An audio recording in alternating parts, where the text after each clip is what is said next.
Okay, I think we're ready to begin. Because of the live stream, we have to start on time. Did you have a good birthday, Cooper? Okay, good. Yeah. I knew you were concerned about that. Satisfied. Okay, that's good. That's good. Well, last night was pretty spectacular. Walter Kern was amazing. So we've got a fabulous show for you today. We begin with a topic on which I feel very comfortable, namely economics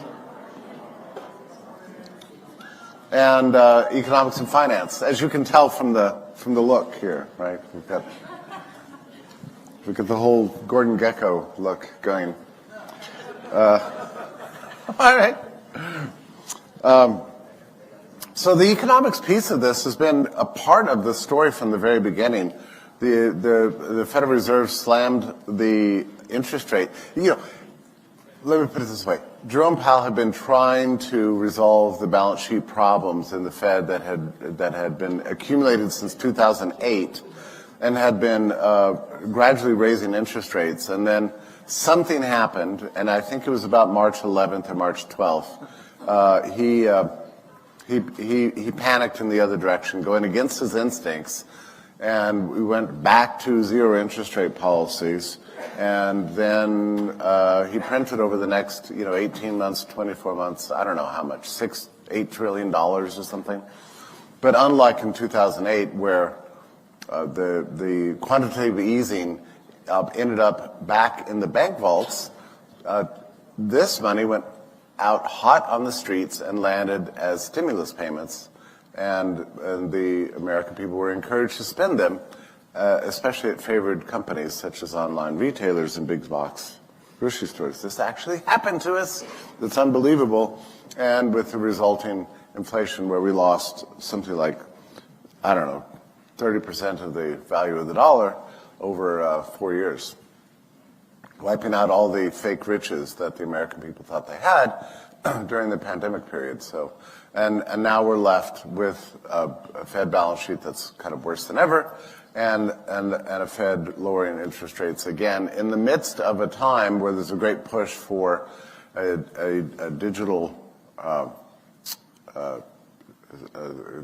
centralized digital currency, and now we've got the Trump administration rallying around crypto technology in ways that are sort of, on one hand, a relief, on the other hand, introduce other problems about which we'll speak today. So we have with us Aaron Day, who runs his own nonprofit, is a great expert in the crypto industry, and also has been sounding the alarm about the growing problem of technocracy, which he argues is getting worse rather than better under the present administration.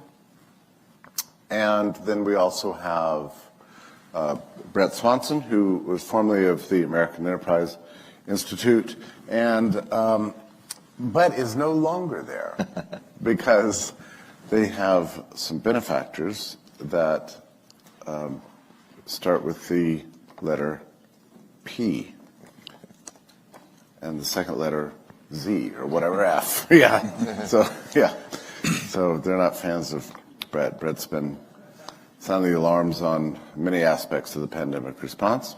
And then finally, very honored to have Ed Dowd, who you probably know from his many appearances on online and with Steve Bannon's War Room and many other places. And he had the perspicacity to look at life insurance data to observe that the shots weren't entirely working out as expected.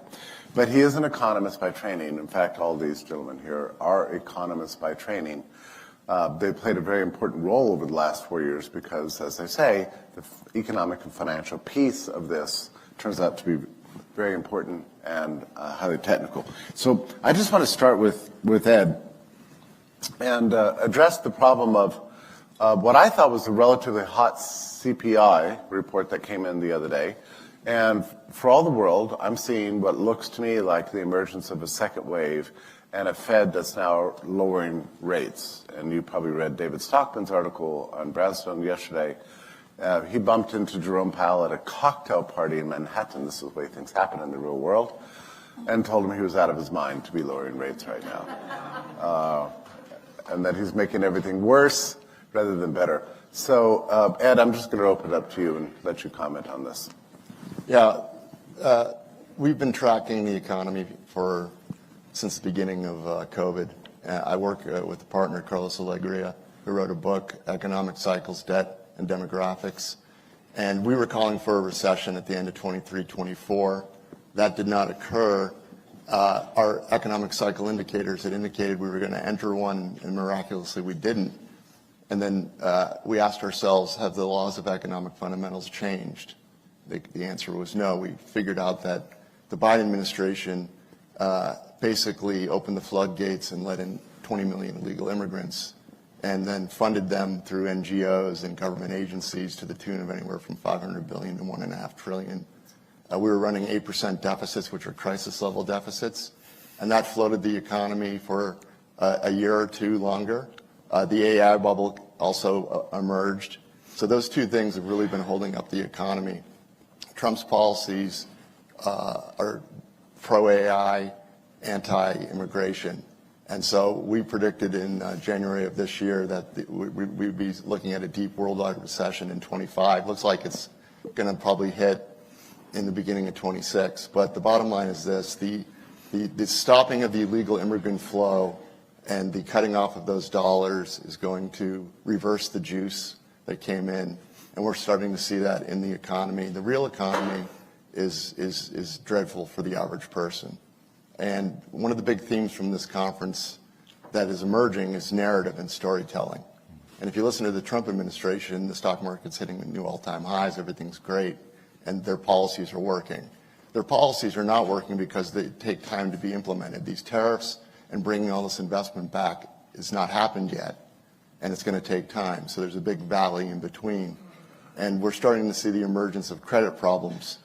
And, typically speaking, inflation is a credit phenomenon, and we've for the last 2 years, there's been a massive misallocation of capital and a lot of fraud. And the first cracks are showing up in the subprime auto sector. We've had the bankruptcy of Tricolor Auto, which catered to illegal immigrants, Prima Lend, which catered to illegal immigrants, and First Brands, which is an aftermarkets auto dealer. There's going to be liquidity crises coming, in our humble opinion. The stock market will eventually figure this out. And unfortunately, we're seeing a lot of financial turmoil going into the first half of 26, right in time for the midterms. So inflation number came out. It looked a little hot, but underneath the surface, we've been tracking inflation and the trend. The trend is down in one of the biggest components of the CPI, which is shelter. Shelter's 36%. And what was holding up the housing market were the illegal immigrants through rents, and they're all going the wrong way. New tenant rents started collapsing in the fourth quarter of last year. They continue to collapse. The housing market is going to go into a recession, and that's 20% of our economy. So the credit part of the cycle is beginning. We had in 2023 some bank issues with Silicon Valley Bank, and the Fed stopped that. That could have been a bank run. The Fed basically lent money to these banks who were upside down on a duration trade. Basically, their assets had been all invested for 14 years at very low yield, zero interest rate environment. They were caught off sides. The Fed is not going to plug credit holes, and that's the part of the cycle we're in now, where losses are coming. And there's so much fraud out there. This is the golden age of fraud. We're now finding out that a lot of these companies basically were double booking and selling receivables. There's so much fraud, and it's just beginning to be peeled back. And I don't think the Trump administration can do anything to stop what's coming because it's endogenous to the economy. His tariff talk is exogenous, meaning he can control the dial on that. He can give it and take it away. That's coming to an end. And the AI bubble is the most massive bubble I've ever seen. If you look at the stock market since the end of last year to today, the equal weighted S&P has gone nowhere. So it's been 7 stocks. And if you look at the thematic, theme of AI and the valuations of those stocks, it's basically discounting our digital prison system that's coming. What? The market's discounting our digital prison system that's coming. So all the value is accrued to the companies that are creating the digital prison.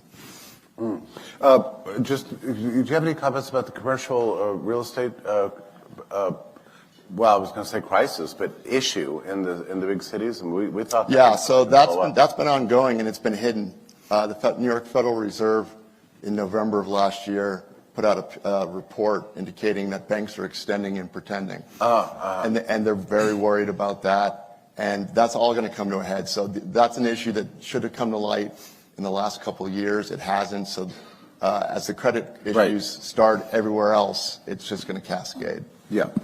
And specifically on the CPI, I saw there were other hot elements besides there was groceries, and then also and beef prices, right? But then also healthcare is one of the hottest parts of CPI right now. Healthcare is a disaster. Unfortunately, our work from the COVID vaccine indicates that disabilities and injuries are going to continue for a while, and that we're all going to pay more because the insurance companies aren't going to take the loss. Yeah. So they're raising prices, and it's going to get to the point where people have to make choices, and a lot of families are going to go without health care. Yeah, which might be wise, actually. Yeah. Go ahead, Brett. Well, just on the healthcare point, I think you're referring to a new Kaiser Permanente or Kaiser Family Foundation. Yes, our good friends. That's right. And they've been tracking this for a long time. They've been putting out good data showing that family health insurance premiums now are averaging $27,000 per year. Yeah. Some of you may have seen a tweet from a father with 3 young kids saying, if you include the deductibles, right, for the family of 5, he's paying $50,000 a year before insurance pays $1. And that's not even getting anything, right? Right. Because if you use it, then you still have to pay. And he says we don't use hardly any of it. Yeah. He's like, if you do use it, then you're going to pay even more. Right? He said, am I wrong to think that I just should drop my policy? That feels bad as a father. But that's just one facet of this, sort of dual economy where we've got all this tech, right, which is producing lots of what you might call deflation, but in the big parts of the economy where you have to support a family, healthcare, education, housing, et cetera, we've had, really, really strong inflation for a while now. If I could just maybe step back a bit, and that was a terrific summary by Ed on what's happening right now. I think we're sort of in the midst of 3 pretty big economic transformations compared to what we've been living with for the last, say, even 50 years. One, AI, despite the fact that it probably is a bubble in many senses, is a new computing paradigm. If you think about how big AI is right now, and again, there might be lots of overinvestment, consider that in the 30 years between 1995 and 2025, the years when we built out the internet, right? So this was laying all the fiber optic cables. This was building broadband to homes and offices. Cell towers. This was cell towers. Except in Vermont. Exactly. There. And the first generation of data centers where we would store our data and you'd get your Netflix streams served from.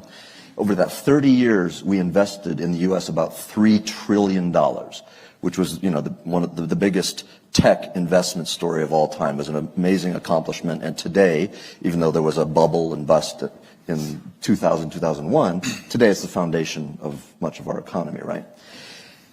AI is going to dwarf that by an order of magnitude. So this year alone, the hyperscalers, OpenAI, Facebook, Google, Elon Musk's XAI are going to invest about $400 billion in AI data centers this year. And projections are that by 2029, in 1 year alone, they might invest $1 trillion, right? Now, Ed and I were talking about this a little bit last night. is this a bubble? Will this be way too much investment compared to the revenue that they will garner? Very possible. But right now, the AI build-out is accounting for about half of all economic growth in just these couple companies. And I think... Well, economic growth, we leverage anyway. Right? Yeah. Just quickly, and then I'll let Aaron jump in. The two other sort of what I think big transformations, Ed talked about this, is really a new spending and monetary regime. You know, we hadn't had any measured inflation for about 40 years until the last 4 years. We're on a spending path, even with, you know, Trump's attempts to sort of cut back and Doge and all of this, to have continuing annual deficits of 1.8 trillion. I've never been a particular deficit hawk, but this is unsustainable. We're moving towards more of a European style like economy, where it's going to be even harder to reform once you get to 50% of the economy being consumed by government. The third, I think, big transformation is what you might call deglobalization. You might say it's an attempt to rebuild American manufacturing, American production. And you could say that, you know, the optimistic case is that in 5 or 10 years, we will have built out a new advanced manufacturing economy with robots and, you know, and all sorts of things that we need to produce, you know, advanced chips and advanced transportation and so forth. In the meantime, right, even, I talked to businessmen, even those who are fans of the current administration are saying that the tariffs are causing all sorts of dislocations in their businesses, you know, dislocating production schedules, causing uncertainty in pricing. So even if your optimistic case over the next, you know, 5 or 10 years happens and we reshore a lot of production, along the way, I think there are going to be lots of dislocations, which combined with the spending and the inflation and the credit issues, you know, probably are going to cause some turmoil. It's all very alarming to me because of the political implications too, right? I mean, let's face it, we have a lot of, everybody has a stake in the success, and to some extent, of the Trump administration, even if you're not a fan, because the alternative is, well, we know, right? So this is very worrisome if this gets out of hand and, you know, we find ourselves in an inflationary recession next year in a technical recession in industry, and the Trump administration is punished for it politically. That could be the end. You know.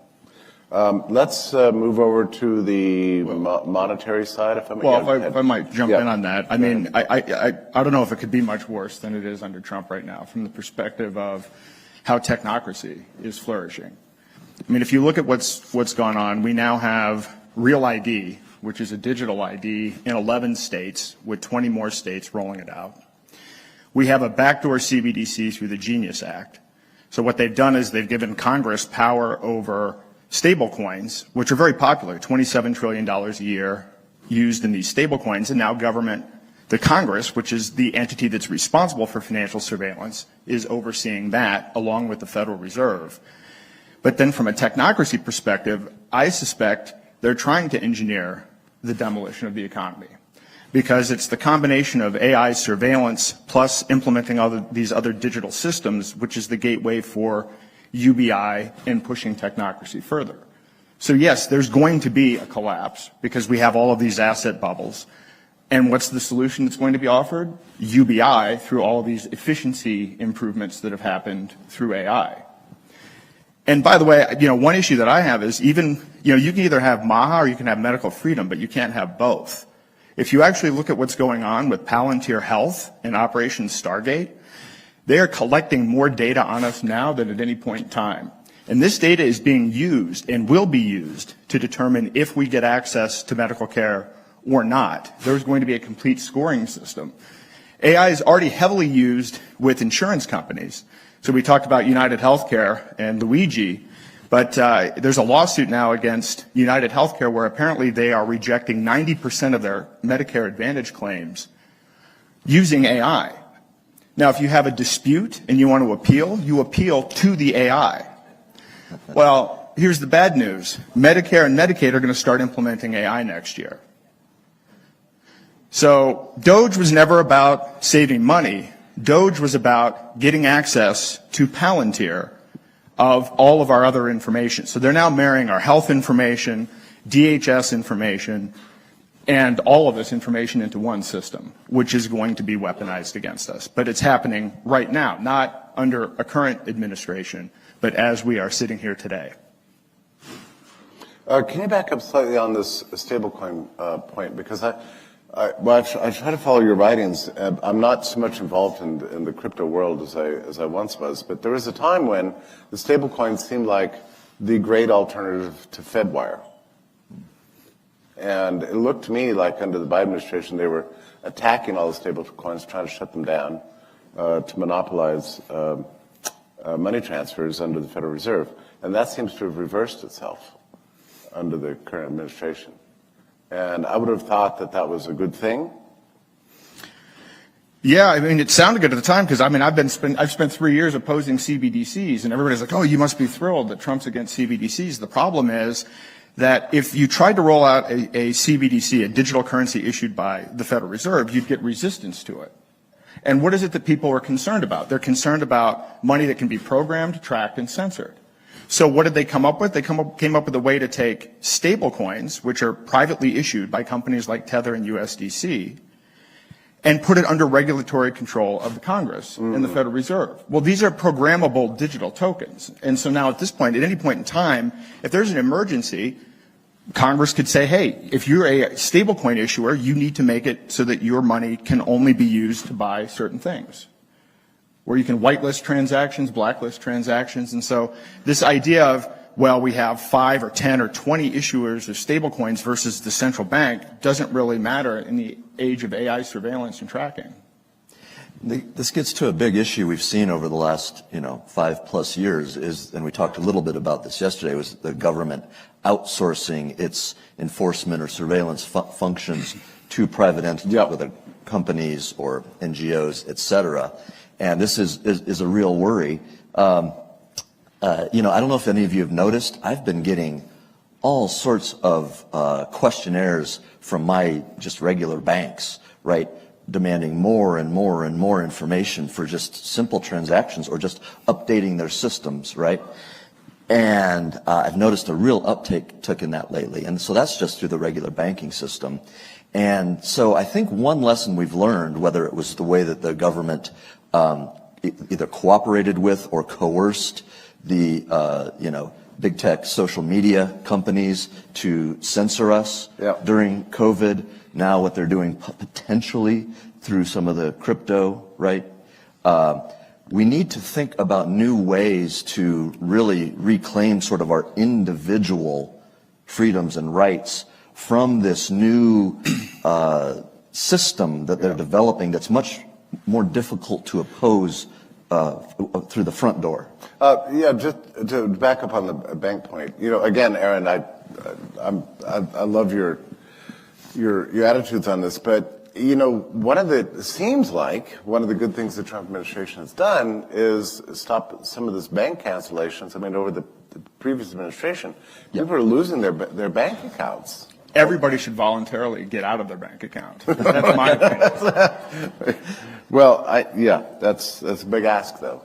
I'm just saying, don't you think it's a good thing that the Trump administration sort of dialed back some of this debanking stuff? Well, again, I don't think people should be using banks. So now we're pushing people into a system where they're heavily surveilled under the existing banking system, right? Yeah. You're already tracked. There's already transaction reports that go to the Treasury. The money's already digital. Yeah. And now they're going to add bank-issued stablecoins. So the fact that, so I actually, coming at it from the crypto side, I'm like, why are crypto people cheering being banked? Right. The whole point of this movement was to work outside of the banks. Yeah, that was the whole point of the movement. So I'm not sure that moves freedom forward, but it's certainly a good talking point. Yeah, I see the point. I agree with Aaron. Yeah. Stablecoins are backdoor CBDC. You agree with that? Yeah, I have. Are you surprised by that? Yes. Yeah. So, JP Morgan will have a stablecoin, and whatever administration gets in there, they can then lean on JP Morgan. And that also increases the demand for treasuries, right? Correct. Yeah. because that's where they're all invested. Am I right? 100%. Yeah, so this is how we're going to fund the debt, right? You're right. We have $1.8 trillion deficits. How are we going to fund it? Well, Bazant and the rest of the guys are like, hey, these stable coins are popular. Let's force the issuers to back them by treasuries. And now there's $2 trillion. Yeah. What an amazing thing. Just real quickly before I forget, I get notifications all the time that my bank has new information on my credit score. Now, I don't really actually care about my credit score because I'm not applying for a mortgage. So, am I right to think that this sort of endless push to gamify your credit score is just acculturating us to a social credit system? Well, absolutely. And when you dig into Operation Stargate and you dig into what's going on with Palantir, they are absolutely... Explain what Stargate is real quickly. Nobody knows about this stuff. So this was one of the first things Trump announced. It was a $500 billion deal with Oracle, Larry Ellison, OpenAI, and Palantir. And it's basically under the guise of kind of national defense. We're going to build this incredible AI infrastructure where we're going to aggregate all of the data and we're going to use it to improve our healthcare system and improve our national security, so on and so forth. But they've already broken ground. They're already working actively on aggregating this information. And I didn't track Larry Ellison as much over the years, but certainly have in the last 3 or 4 months. He's come out of nowhere, and now he's buying media companies, TikTok, and he's heavily involved in this whole AI movement, and he believes that we should be surveilled. He is a vocal public proponent of surveillance capitalism. Now, I may be getting my names confused. Elon's own sort of national security surveillance company is called what? Elon, well, there's... Which one? There's X, there's... Well, I mean... SpaceX, there's Tesla. There's the Palantir, Starlink, but then there's the classified stuff. I don't know. Palantir is Peter Thiel. Yeah. And then the consortium of Elon's companies work with the SpaceX is the national security. No. Well, yeah, but doesn't he have a contract with the NSA or the CIA or something like that to build surveillance? It's like that. That's news to me. Yeah, that's news to me. I think that's Palantir. It's not predominantly. Starlink. It's well, okay, yeah, I don't know. What do you make of the dispute between OpenAI and XAI? I mean, Elon and this other guy hate each other's guts. Isn't that good? Well, I mean, so I'm actually not negative in the sense that we should be looking at how to use AI to boost our consciousness, and to actually boost our individual thinking. And actually, I might bring down my computer. I actually have one of these NVIDIA supercomputers and everything else. I mean, you can actually train it on your own data, so you're not subject to, I have all the Brownstone articles. Downloaded on my computer. I have all of Patrick Wood's 7,000 articles on technocracy. So you can use AI where you control what you put in it, and then you actually control how it outputs the information to you. This can actually be a very helpful tool. Now, if you're counting on what Anthropic or OpenAI or Grok are going to tell you, then yeah, you're right. You're going to end up like the TV and not the remote control. The division is good, though, but you have to understand how Silicon Valley works. And this is why, are a lot of people going to lose money in AI? Yes. But if you look at the dot-com bubble, there was an incredible amount of wealth created, $5 trillion plus for the main companies. And the way Silicon Valley works is they take an all-or-nothing approach. Peter Thiel even wrote a book, 0 to 1. This is why Mark Zuckerberg is paying $1.5 billion to hire a single developer, because they know in a winner-take-all game, whoever wins is going to end up having a $400 trillion company 10 years from now. So it's great that there's the division to the extent that we take the technology that they're creating and build decentralized versions of it that can empower our own lives. That's the useful part about all of the fighting that's going on. But we don't want to be pulled into any one of the winners that in this situation, or any of the people playing in the winner-take-all game. That is the digital prison. Yeah, I agree with all of that. There's going to be tremendous carnage because you've got 7 companies investing just unbelievable amounts of capital, and not all of them are going to succeed equally. So there's going to be lots of carnage. On the other hand, 10, 20 years from now, AI is going to create unprecedented wealth, and the key is to be able to use it, leverage it as individuals, as decentralized communities, so that they don't control. Back on just quickly on the Elon Musk, Sam Altman point. In about 2015, Elon Musk gave $50 million to start OpenAI, which was a nonprofit which was supposed to do AI safety research. Along the way, Sam Altman sort of converted it into a for-profit, and now it's this giant company. And it's about to go public, too. Yes, and so Elon Musk and Sam Altman have sort of a blood feud, and I think Elon's still suing OpenAI. Yeah, but one thing that's important about that is Elon is not a white knight. We really need to get rid of this whole idea. You know, he went out and everybody took this approach of, he's trying to save AI by keeping it open. If you look at the legal discovery with OpenAI, it turns out he was actually not objecting to the fact that OpenAI was trying to go for profit, but he wanted to actually buy it for Tesla. He wanted to bring OpenAI into Tesla for his own purposes. So there's not a noble philanthropic mission with respect to this. But yes, they are battling it out, and certainly there are others.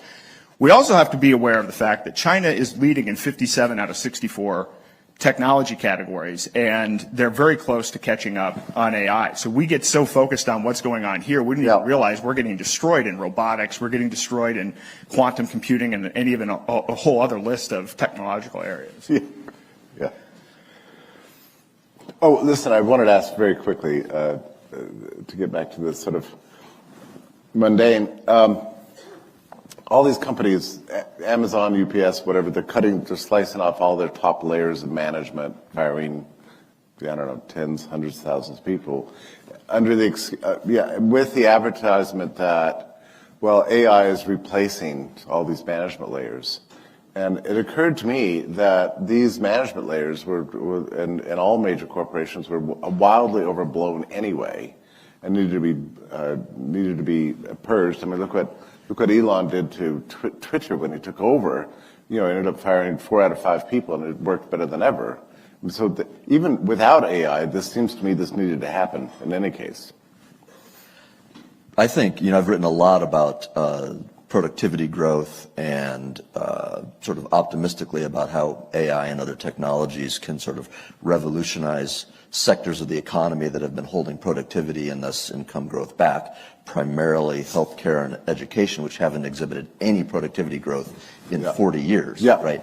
And so one big question for me, if you just look at it from a purely economic perspective, is are we going to allow healthcare, education, and some other over-bureaucratized, heavily regulated industries to use technology to make things more efficient, more cost-efficient, less expensive for consumers? Or are they so regulated that, and that will necessarily, come at the expense of lots of jobs, right? A lot of them may be make-work jobs, a lot of them may be compliance jobs, which we don't want, but add cost. And so you can worry about the AI implications for privacy, and is the AI going to be making your insurance decision? Sort of from an economic perspective, I'm wondering whether we are actually going to allow these heavily regulated industries to be revolutionized, which I think we desperately need. Yeah, certainly with healthcare and education. I think on the recent layoffs, it's a lot of storytelling going on. AI is not really responsible for these layoffs. If you look at the cash flow on Amazon's most recent quarter, their cash flow is going the wrong way. And I was talking to a former Google employee, and AI spending is crowding out everything, all of the projects and people. So these layoffs are to make room for the more investment in AI. Yeah, and that's not human. That's different from robots replacing That's people. different than, AI is being used to get rid of that person. Yeah, I see. Yeah, that makes perfect sense, right? You can't spend on everything. Yeah.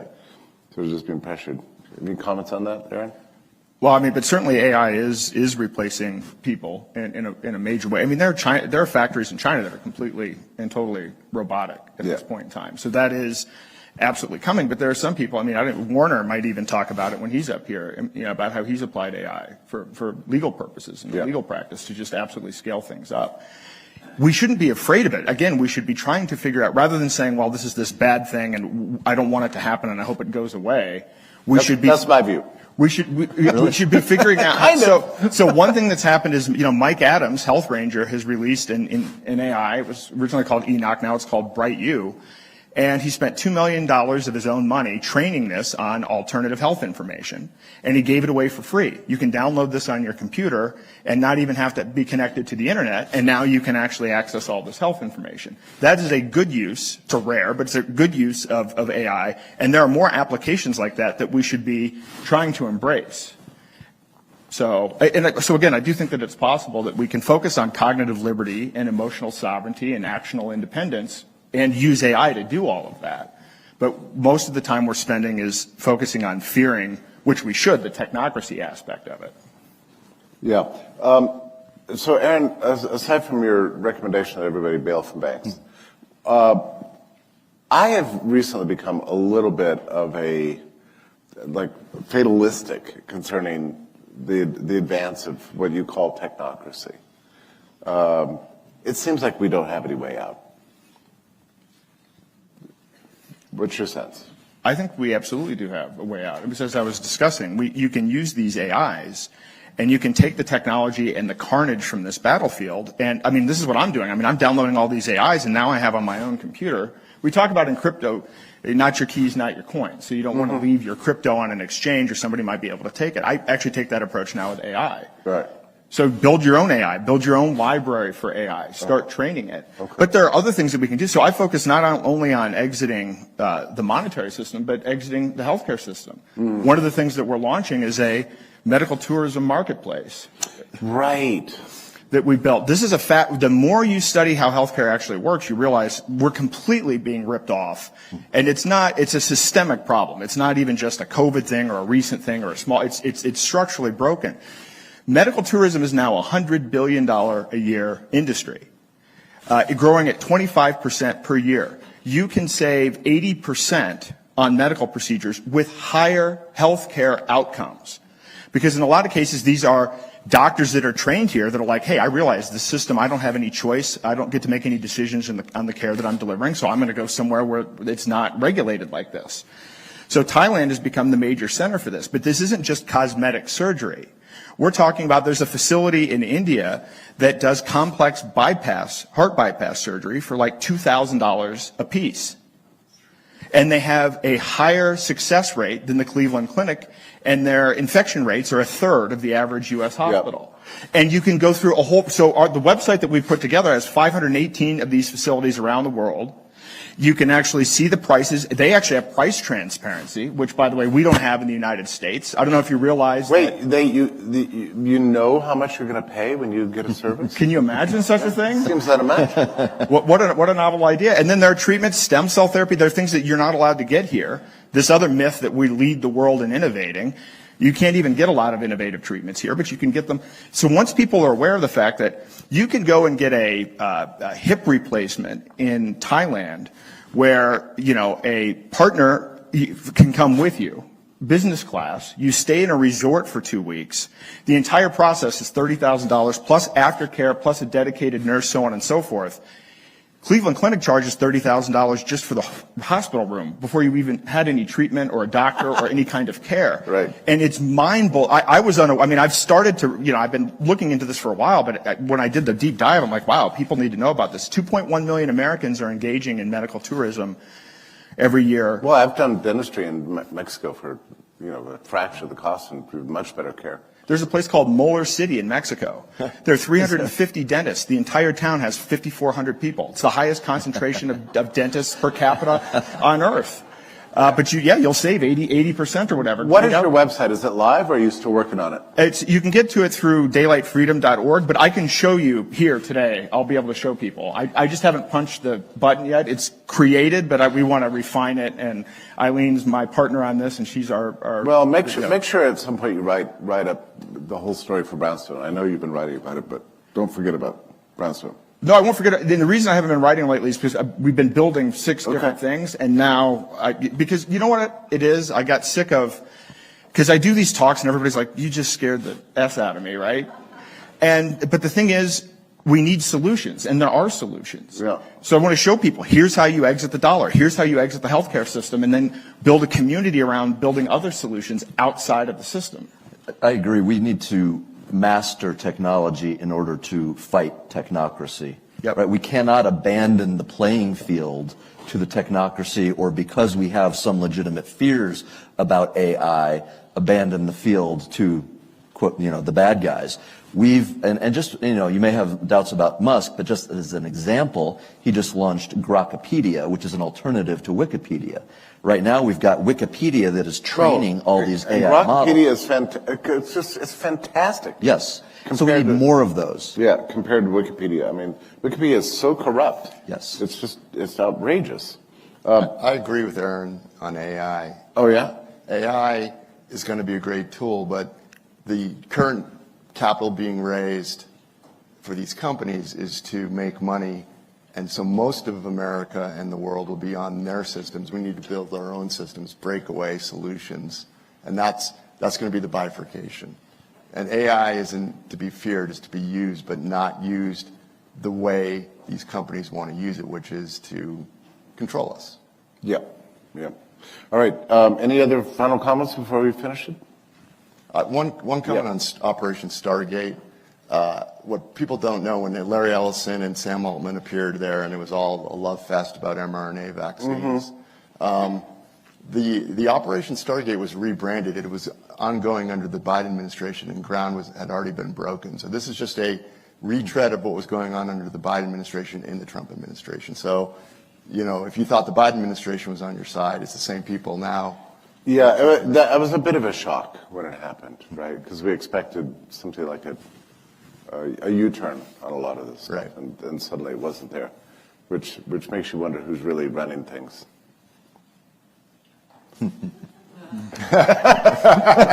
Okay, thank you, gentlemen, so much. Thank you. Thank you. Appreciate it. All right.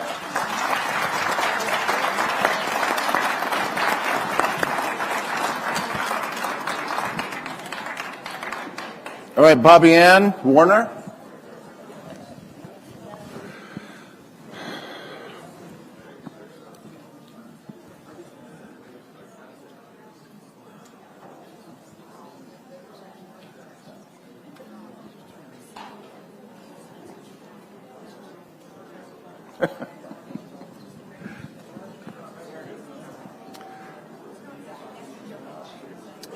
When Jay Bhattacharya enters the room, I want everybody to stand and cheer. That's the goal. Well, hey, Bobby Ann. Hello.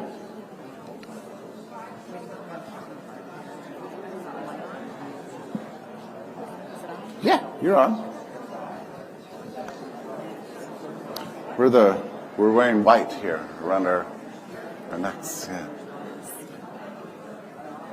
I tried on like 3 different ties and trying to. And I put on this one. She goes, "That looks good." Okay, one.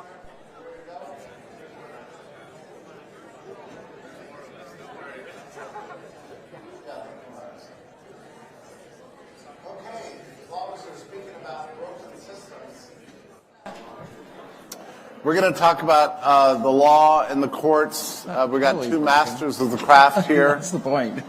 One of the great shocks that happened in the spring of 2020 was that suddenly the Bill of Rights went away, and we didn't have any way to litigate it, to get it back, because the courts were all closed.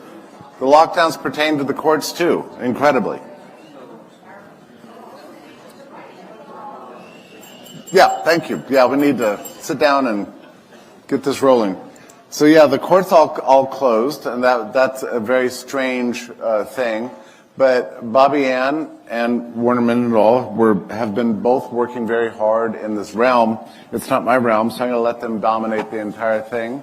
Warner, why don't we start with you, with your latest litigations and what you have in mind? Well, first of all, I want to mention Freedom Council. Freedom Council is a group of attorneys that grew out of the crisis, started with a small listserv of a handful of people. There are now almost 300 attorneys in the listserv, and it's continuing to grow. So we expect to add about 1 attorney per week maybe 2, and it may accelerate, who knows. And the reality is that there's plenty to do. Like, we thought we formed for a crisis, and initially we were the COVID litigation group. No, we're Freedom Council now because we're trying to restore the Constitution, restore individual rights, which are still being violated today in all kinds of areas.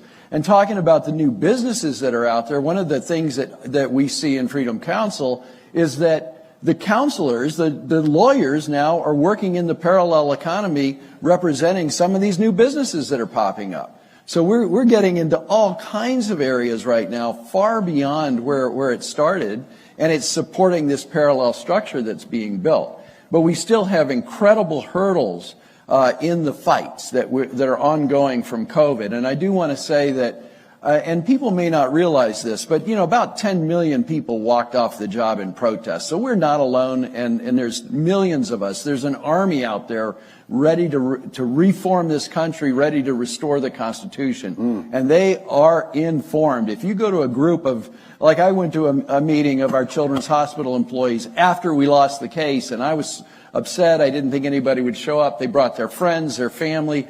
We had tons of people show up at that meeting. And they were all informed, and they were informing each other, and they wanted to continue the battle in any way that they could. The other thing that I want to say is there's been billions of dollars in settlements. The corporations, and you worry about this getting redone and running it again, I think the corporations have been stung, frankly. Big corporations. This is settlements over the mandates? What's that? This is all over the mandates, yes. Yeah. And they've been stung. And there are some big cases coming. And the other thing that we just recently started to see among the attorneys is that there's a reinvestment now in the litigation from some of the attorneys who did extremely well. They have made a lot, some have made a lot of money, and they are reinvesting into kind of the mainline cases, and solo practitioners who stepped up and took on a case with 70 clients. Look, they can hardly handle that, can't really handle it. Some of the wins now are getting fed back into some of those bigger cases that a solo practitioner took a chance on. And we're seeing that. So I think it's starting to develop. It's slow. It's really slow. And then the other thing that Bobiana and I have talked about is what we face in the courts. I'll just roll into that if that's okay. When you try a case, you face a jury voir dire. You got a jury panel you got to deal with. And, in the Shera case, they had 130 people because, they were going to eliminate lots of them. Every single person who was awake on COVID was excluded from that jury. So let's just start there. Okay? And then move on to the jury instructions. The jury instructions themselves are often out of date, not appropriate for the case, and you're arguing over every word in the jury instructions. And then go on to the motions in limine. In the Shera case in particular, some of you may know Scott Shera and have seen him online. He's adamant about what happened and the hospital homicides that are going on and the cabal that's basically in charge of these hospitals at this point. And guess what? Those politics had nothing to do with why his Down syndrome 19-year-old child died. Nothing.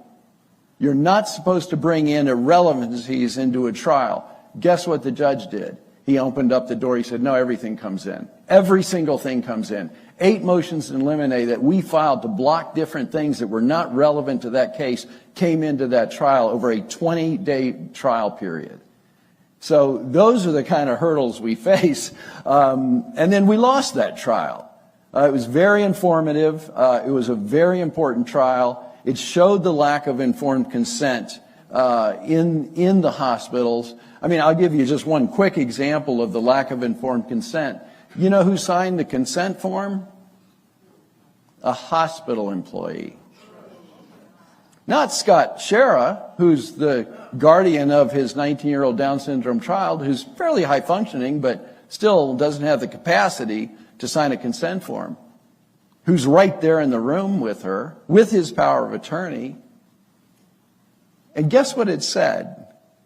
It said, per verbal consent, this is written by the hospital employee, Grace Shera. So supposedly the consent, the waiver,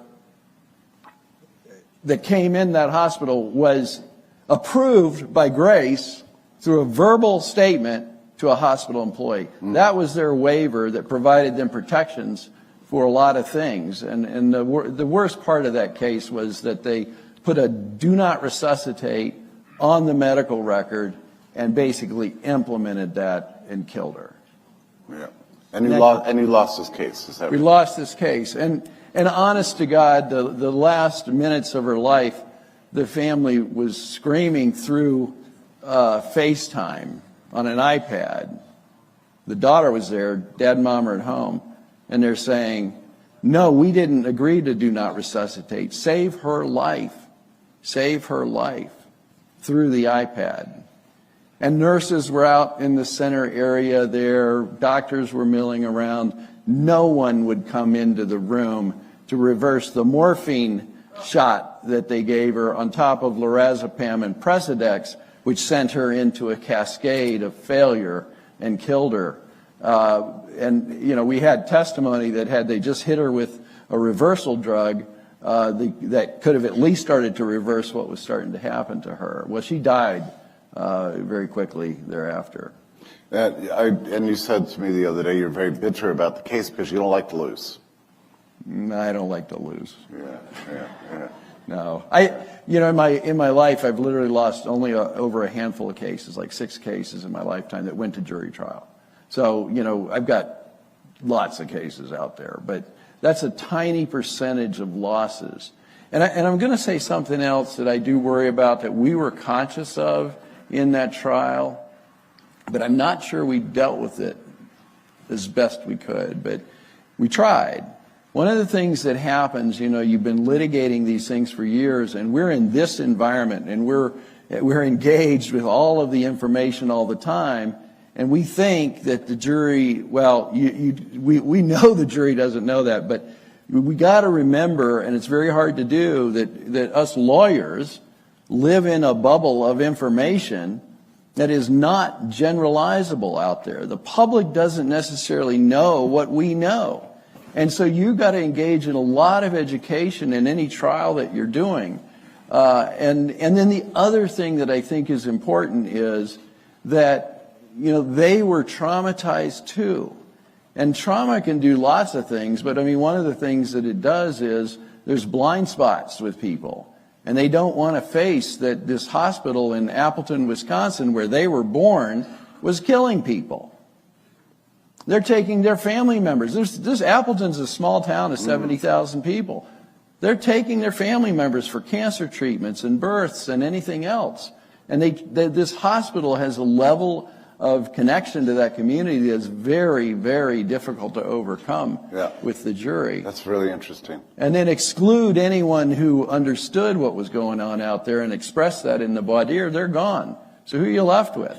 You're left with this Midland group of people. Well, before we move on to the victories, let's hear about one of the saddest defeats. Bobby, and if you're okay in talking about it, you litigated this quarantine case. For those of you who don't know, there was a plot in New York to create quarantine camps. Actually, I think it was probably it was on the verge of being nationwide. I mean, at least according to the CDC, I've speculated that one of the reasons they kept the schools closed so long was because they wanted to use them for quarantine camps. You know, and that's not just me. The CDC said this in a memo sometime in the spring of 2020. So, but you won that case, but it was reversed not by a jury, but by a panel of appellate judges. Mm-hmm. Right. So anybody that's not familiar with the quarantine camp lawsuit, New York had a regulation which was issued by the Department of Health. It was not something that went through the legislature. So it was not a law. It was a regulation. And it said that the Department of Health could remove you from your home with the force of police and put you into a detention center, facility, camp, whatever noun you want to choose, and that they could put you there for however long they wanted. There was no time limit. And your only way to regain your freedom was for you to hire an attorney and sue your way out. You had no right to an attorney until after you were locked up, and they didn't have to prove you were sick. Yeah. And now this happened under Cuomo, you said. This started under then Governor Cuomo, and then once he stepped down in the summer of 2021, Hochul, who's the current governor, picked it up and ran with it. So it had been ongoing. So I sued in 2022, the beginning of 2022, I sued the New York State Department of Health, Governor Hochul, and others. And we won that case. And the argument was not scientific. Quarantines don't work. No, I didn't go anywhere near the science, because the courts at that time during COVID, the height of COVID, they were not listening to scientific arguments.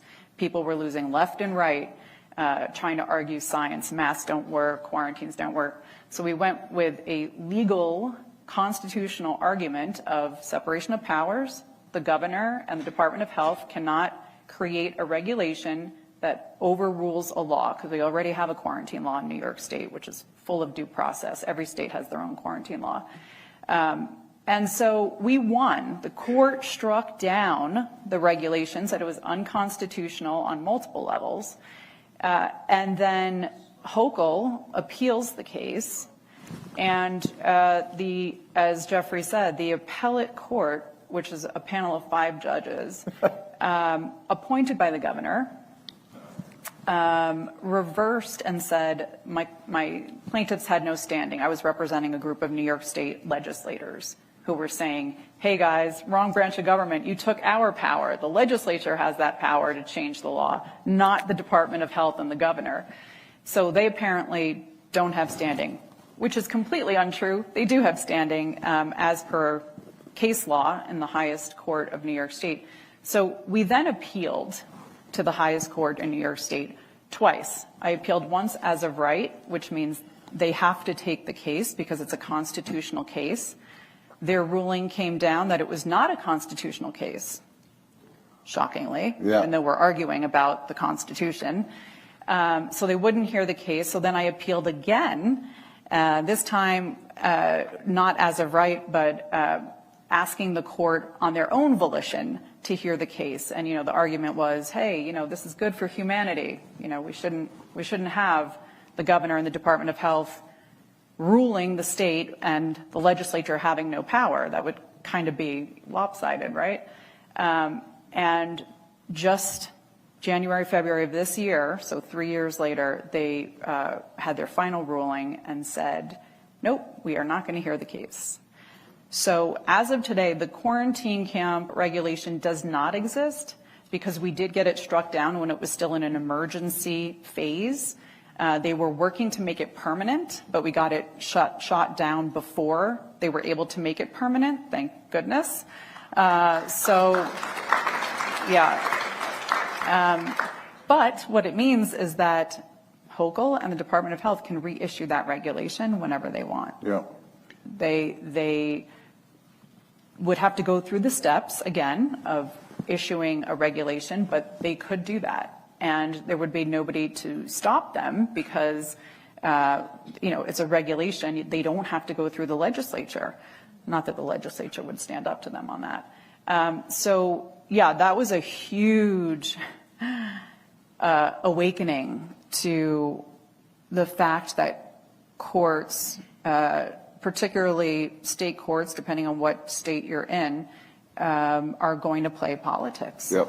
I mean, I had another case right after the quarantine case, another, win at the trial court level. This was to fight New York State's, they wanted to change the state constitution to put in a bunch of, anti-parental rights, anti-women's rights, girls' rights, it was, allowing boys and girls sports and men and women's locker rooms and parents no control over the children. And this was the fallout from this Prop 1. So a colleague of mine and I sued and said, hey, you can't do it this way. This is not how you amend the New York State Constitution. You guys skipped a step. And the judge agreed. The trial judge agreed, ruled in our favor, said you cannot put this proposal on the ballot. This was for last year's ballot, 2024. And the state appealed and went to the appellate court, where there are a panel of 5 judges who are all appointed by the governor, and they reversed our win on some baloney, which was not true or correct, and contrary to ruling case law. And again, we appealed to the state's highest court. We said, you have to take this case. No, wouldn't hear the case, shot us down. Wouldn't even hear the case. So it's a pattern. It's a pattern. So we have to be really cognizant of what we're doing and how we're doing it. And I think, Warner and I talked about this. It is really important that the Department of Justice get involved with some of these issues that, there are certain things you can't fight as a non-governmental attorney. I can't just bring any lawsuit. I get phone calls, emails, text messages every day, all day. Hey, why don't you bring this lawsuit? Why don't you bring that lawsuit? There are certain things that you can't bring with a private right of action that the government has to bring, right? The federal government has to come in and say, hey, you can't do that. New York, you're out of step, or, California, you're out of step. And those kinds of lawsuits are going on right now. I wish there were more of them going on, but it's a delicate balance, and lawsuits take time, lawsuits take energy, lawsuits take money, lawsuits take resources. So, like Warner said, it's a slow process. Go ahead. I want to put an exclamation mark on something she said. And even though New York, I think, is somewhat corrupted in terms of its appellate judges, generally what we found, and I made the same mistakes you made, in some early cases where we're trying to argue the science. We're trying to get an expert on, on masking and this and that. And the science really, we found out, doesn't win a lot. You think you're looking at clear science, the Bangladesh mask study or whatever you want to pull out, it don't matter. What really does matter, and what has mattered throughout the litigation, I think it's very clear, is that we ground what we're doing in local charters, state constitutions, and the federal constitution. And when we do that, then we actually, because disease doesn't trump the Constitution. It never has. There's no emergency. There's no emergency clause that takes out right. the Constitution. So it is, and we actually have seen that the Article 3 courts were incredibly important through this process. Look, it's a mixed bag, okay? I mean, we won some, we lost some, there's lots of bodies along the way. But, those Article 3 courts were the last functioning bastion that we had to fight in, that we could get into. And then when we went there, we argued the Constitution. We argued the law. The Loper decision was really important because we argued, hey, you're beyond your administrative scope that was granted to you. We had 2 quarantine cases in Ohio that we won on that basis, that the legislature had set up this process. And, well, the one was criminal, the one was civil, and, oh, no, you can't do that. You have to have an order signed this way by so-and-so. You can't arrest that mom. And the court threw that out, like in the second day. So, those are things that we've got to ground ourselves in, understand what the scope of the grant to the administrative bodies is, and understand what the constitutional basis is. And those seem to be the ways that we've won. And that's the kind of stuff that does what we're trying to do in Freedom Council and you're trying to do, is restore these basic political ethics that were set up in the Constitution of the United States. Before we move on to other victories, I do want to call out the fact that we do have Dr. Kirk Moore. I wonder if you could just stand up here real quick. Just stand up. Come on.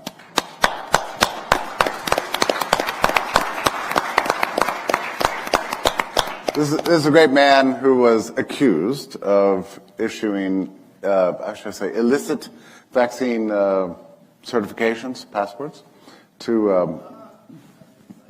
all right, here in Utah, and then actually was prosecuted because for various reasons, and spent some time in jail, a month, and was recently had the case completely dismissed. Am I getting this right? Completely dismissed under the influence of Pam Bondi. So God bless her, and we're glad you're free, and you're a hero in our eyes. So.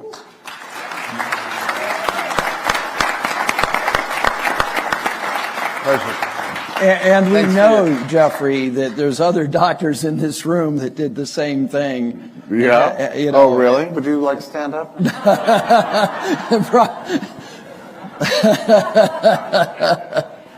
But I mean, really, it just Kirk has told his own story, many times. But I mean, there are problems when people stand up to do the right thing, and there are people who do want to undercut you in the process. Well, it's also, I think that the key, though, is what we're working towards, attorneys in Freedom Council and us personally, is to restore, not just defend the Constitution, but to restore the Constitution, because it is something that has been completely disregarded, misunderstood. People don't fight for their rights if they don't know what their rights are. And in schools today, I can tell you firsthand, for a fact, they do not teach civics classes anymore. They do that for a reason, right? Whether it's a state school or it's a private school or it's a parochial school, you're not seeing civics classes like we had when we grew up. If you don't know your rights, you're not going to stand up for your rights. And like Warner said, there's no emergency escape clause in the Constitution. So these courts across the country have been ignoring and disregarding the Constitution, and they're continuing to do it today. The legislatures, the bureaucrats, the administrative state, they couldn't care less what the Constitution says. In fact, I'm sure they don't even know what the Constitution says. They do what they want, and then it's this, a phrase that I've written a couple articles, catch me if you can, right? I'm going to do what I want, whether it's the legislature, whether it's Congress, whether it's, a bureaucrat, whether it's a Department of Health or a Department of Education. I'm going to do what I want. You can come get me. You can bring a lawsuit, you can try and stop me, and if you stop me, if the court says I have to stop, maybe I'll stop. But if the court doesn't say I have to stop, I'm just going to keep going and doing what I'm doing, which is, in essence, taking your rights away from you. So there is this really big need for a re-evaluation of the way that the bureaucrats, the administrative state, the legislatures, the politicians view and proceed within the confines of the Constitution. I say this anytime I'm giving a speech. The Constitution was written to keep the government in check. The Constitution wasn't written to keep you in check, right? That's a really important fact. And we've lost sight of that. The courts have lost sight of that, the politicians have, and even the people have. And the tool that they use is fear, right? I know you're scared of whatever it is, this big bad virus. I know you're scared of, the air pollution and, climate change. Give us your consent, give us your power, and we'll keep you safe. Just do this, and we'll keep you safe. Brownstone grew out of the pandemic, right? But the specific thing it grew out of was the lockdowns, right? Brownstone came about because these lockdowns were nationwide, and Jeffrey and some other bold people said, wait a minute, hang on. No, right? This is not right. Now, what happened as a result of that? We've seen, just go on Brownstone's website and read some of the 3,000 articles on there. We've seen the negative impact of those lockdowns, right? The carnage that followed. I saw it personally where in my practice, I had people reaching out to me left and right, desperate for legal help because they had to close their business. They couldn't pay their rent. They couldn't pay their mortgage. They were going to lose their life investment. And help me. Oh my gosh, what do I do here? They couldn't collect their rent. No. Right? That was the rent moratorium. There was the CDC. I forget about that. God. The CDC. Let's remember, almost CDC. 30% of small businesses failed. Yeah. With what happened. Yeah. And I had friends that their businesses went away or they chose to retire and close it up and let all the employees go. But it's 30%. Small business is the greatest driver of employment in this country. Yes. Small business, not big businesses. Yeah. Big businesses are cutting back. They're using AI. They're scaling Has there back. been any litigation on this particular point? Yes, there is. Yeah. But I'll give you the broadest scope. That failed. The first issue that popped up was this a taking? Right. Violation of the Constitution. Fifth Amendment. And that basically failed. But it is. It is a taking. Yeah, it is a taking. The Fifth Amendment says But you the can't amount, do that. and I think the reason it failed is, can you imagine the trillions of dollars that got flushed down the toilet by closing these businesses? The government couldn't even afford to pay what the taking cost. But if it's too expensive to enforce the Constitution, then... Well, that should not be the case. But I just want people to understand where this should be classified and that something should have happened. The second area of litigation on that was insurance coverage for business shutdowns. And that also, there's been some success in that area, the insurance coverage, but there's been a lot of failure in that area too. People bought policies to protect for business closure, for natural disasters and other things. And they tried and they failed. There has been a limited success. Which I'm a little sympathetic with that. I mean, it's not as if the insurers expected, these kinds of edicts. Yeah. They have carve-outs for, pandemics now. Pandemics, right? They have pandemic carve-outs. But just to connect the dots, when they did these lockdowns and people were big businesses were going belly up and people were really experiencing, horrible mental negative impacts, not just from the isolation, but also from the financial burden that was now being thrust upon them.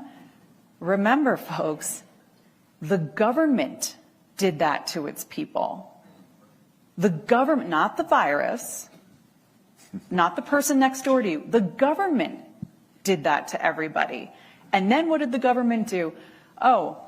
March, within a month, maybe two the most, the CARES Act. $2.1 trillion worth of spending that they issued, doling it out to the citizens, right? Giving it to keep everybody, afloat, whatever. What did they do in that time period, as Jeffrey said? The CDC simultaneously issues, the CDC, the Center for Disease Control, issues a nationwide eviction moratorium, announcing that you can't evict your tenants if they stop paying rent, because if you do, that eviction will cause further spread of COVID. Yeah, because we don't want people wandering the streets spreading COVID. Completely absurd, but they got away with it for over a year. The courts would not hear an eviction case for over a year. Yeah. What does that do? And the CARES Act money, the $2.1 trillion, is not going to the landlords as a rent voucher. No, it's going directly to the tenants who are, as I had landlords calling me up daily, my tenants won't pay rent, but I just saw them walking into their apartment with a brand new big screen TV. right? Well, I'm laughing. And let's tie this to some bigger movement that's going on out there. So you kill the landlords, and there are a lot of small landlords out there. Yeah. The large So majority are You're mom and killing pop. them, and they're going bankrupt. And BlackRock's coming in and buying up those properties, and you will own nothing. Yes. They do not like these small mom and pop landlords. They don't like these small mom and pop businesses, because what does that do? They're independent thinking people who won't necessarily go along with the programs. Yes. And there was this, it took over a year, it took a year and a half for the lawsuit filed against, the lockdown, the nationwide eviction moratoriums, finally goes up to SCOTUS. SCOTUS finally says, nope, sorry, CDC, wrong branch of government. Congress could do that, which they never would, because that would be political suicide. But you can't do that. You're an agency. But why did it do it? Because it's an agency. And they're not elected. They're unelected bureaucrats, and they can't be removed, right? So the CDC did it. They get away with it. By the way, in New York, they continued that eviction moratorium for another year. So you had some landlords in New York State that couldn't collect rent for 2 years. It was done intentionally, and it was done with a very sly hand. I have to say, the other thing, a year later, right, so that was March of 2020. March of 2021, the federal government issues they called it the American Rescue Plan. I wrote it down so I wouldn't get it wrong. The American Rescue Plan, that was another $1.9 trillion that they started to dole out. Right? So what are they doing? They're increasing our debt, and they are putting a Band-Aid on the real problem. But this is all stemming from what they did. They locked everybody down for months on end. And it's like this, you said yesterday at some point, people want to just pretend. Oh, I think it was your opening statement. People just want to pretend it didn't happen. Yeah. And I'm thinking to myself, we are still recovering. Yeah. I mean, from the legal end and the calls I get in my office, can you help me with this? Can you help me? People are still recovering. Yeah.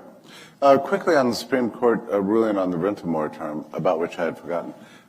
Does that entitle the victims of these policies to some sort of compensation? No. It only said, CDC, you can't do this. Okay. Yeah.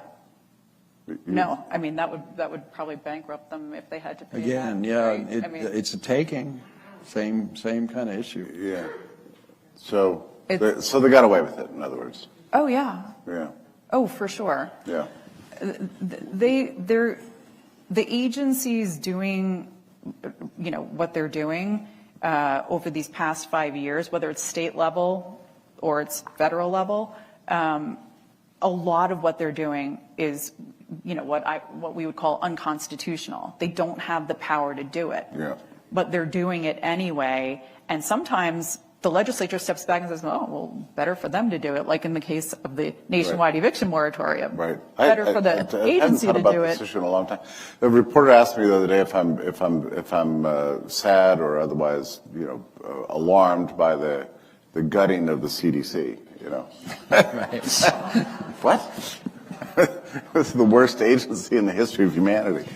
Well, listen, before we end, let's end on a high note, because you have a lot of promising litigation, right, Warner? Yeah, there is a ton of very. What are the highlights? Well, I'm going to tell you, the Pfizer case still exists. It's been 5 years since Brooke Jackson stood up. Yeah. And it's morphing in a way because we now know about the DNA contamination, the SV40, the open frame. And I'm going to say this. I mean, there's a lot of criticism of the Trump administration. But, under the Biden administration, do you think anybody would talk to us about this stuff? Right. Guess what? Under the Trump administration, they have. Yeah. We have met with the FDA over these issues. We've met with HHS over these issues. We've met with the FBI over these issues. Okay? So the Trump administration, for all its faults, at least we have some communications. And I do want to point out something else that we talked about yesterday. We were going to be kind of vague about this. But Well, the reality is, and I'm tying it back into what Bobby said earlier, we actually have people within the DOJ and newly minted U.S. attorneys that they want these cases. Yeah. So the constitutional grounds that that are out there, and then the administrative grounds that only the government can vindicate, we have some real allies. This is real. And it's not, you hear 240 people in HHS for Kennedy. You think that's not doing anything? Well, it is doing something. It's doing something. Yeah. It's doing something. And I think, and freedom counselors, that's the other thing. Because Freedom Council was set up, some of them, they're sort of pre-vetted. And some of them have been pulled into some very important positions. So you're the one running things? No, I wish. Okay. No. But, the other thing about that is we submitted a bunch of names right when the administration was coming in, and it just seemed like nothing was happening. Well, 6 months later, 8 months later, it is happening. And I'm like, okay, it wasn't worth, we were kind of wondering. We'd given them a bunch of names of people who were willing to serve. Yeah. They're now starting to get picked up. So there still are a lot of, people, I know yesterday there was some lamenting about, things are moving so slowly, in the administration, whatever. I just want to point out, Trump administration is facing, I think it's between something like 250, 300 lawsuits. We're only 10 months into, we're only 9 months into the administration. Hundreds of lawsuits filed against them to try to stop them from what they're trying to do, right? So and the Supreme Court has actually been pretty good about this, I would say. Yes, there were a couple decisions I did not agree with, but for the most part, they are honoring separation of powers. This is all separation of powers. And this is a big deal. First time in 100 years, actually. It's a big deal. This is things like challenging Trump taking over the Metro Police in Washington, D.C. to try to, quell the unrest and lower crime rates. They're suing him over that. They're suing him over sending the National Guard into Portland, Oregon, where ICE agents, an ICE detention center was being violently attacked, set on fire, ICE agents being attacked individually, one confronted with a knife. Crazy stuff that's going on. He sends in the National Guard. They're suing him so that the National Guard doesn't go in to protect the ICE facility and the ICE agents. Suing him over, let's see, what else? His deportation of criminal illegal aliens. They are suing him. Yeah, this is a big topic, and we could do a totally separate panel on this, and it pertains to everything, really. He's trying to get rid of this governor, one of the Fed board governors, on grounds of mortgage fraud or whatever, right. Legislation. And it entitles him to do this, and the courts have now stopped it, so that's going to the Supreme Court. So a lot of things brewing, but I think we have to leave it there. But I do need to make a call to Politico and tell them who's really in charge. And Aaron, I'm sorry we didn't even get to the AI, and we actually did talk about the AI bit, so we'll fill you in. Okay. There's so many topics. Honestly, we could talk all day long. It's crazy. And we had a whole healthcare thing we didn't even touch on. Yeah. I know. The time goes too quick. Affordable Health Care Act. The Unaffordable Health Care Act. Well, thank you all. Bobby Ann. Thank you. All right, we'll take a break and come back and hear about homeopathy and other matters.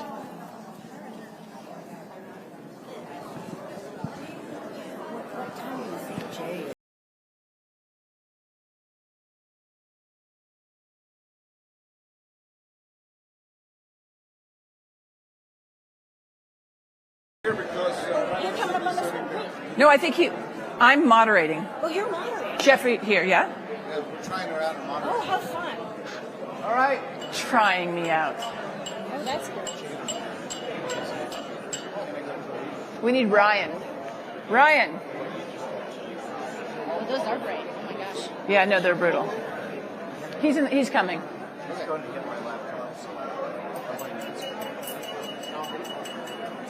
right, we're gonna do something very special here. Check, check. We are. Hello, everybody. Check, check. We're going to try out a new moderator. Try out. This is her audition. You're auditioning for a post? I guess. This is an audition. Leslie Newcan is auditioning as a substitute moderator. So, Leslie, I'll let you introduce Okay. yourself. Go ahead.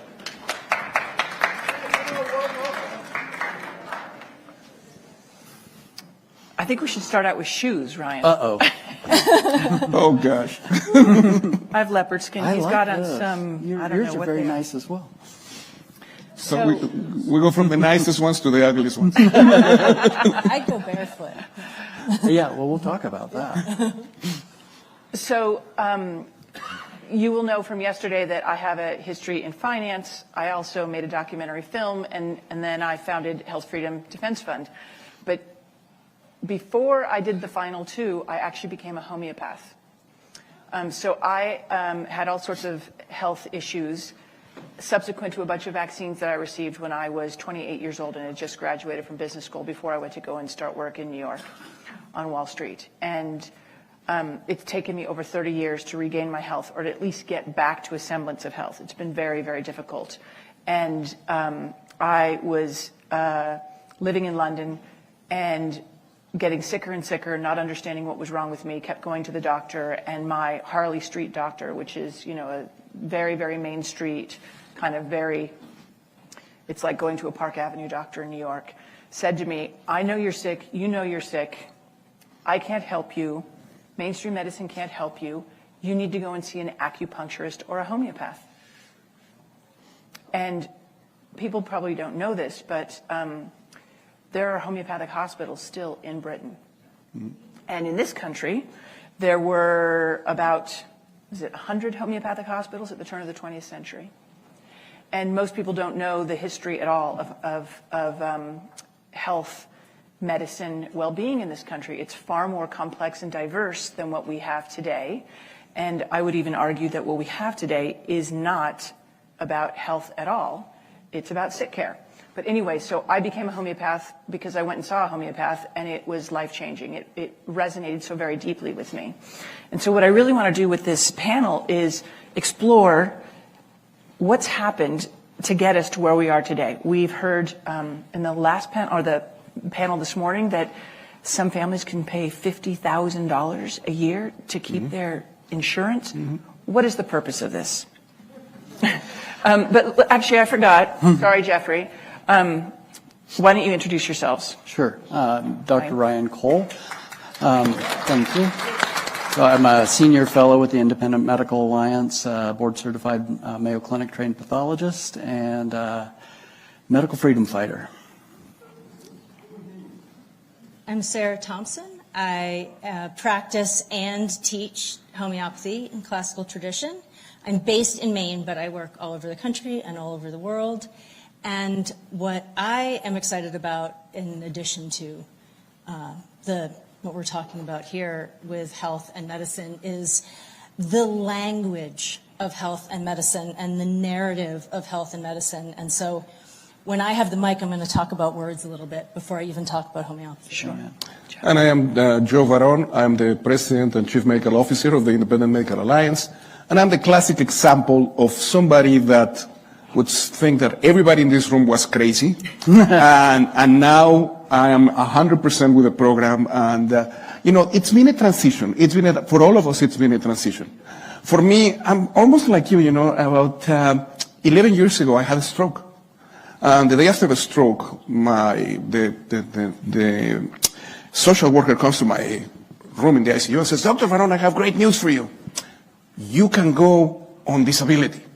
And so that's great news, because I wasn't able to walk. I mean, I lost my walk. So I said, hell no, I'm going to try whatever I have to try in order to get myself better. So I never used a wheelchair. 6 weeks later, I was already scuba diving in Bali. And I tried acupuncture, just like you. I mean, I went and started to look at things.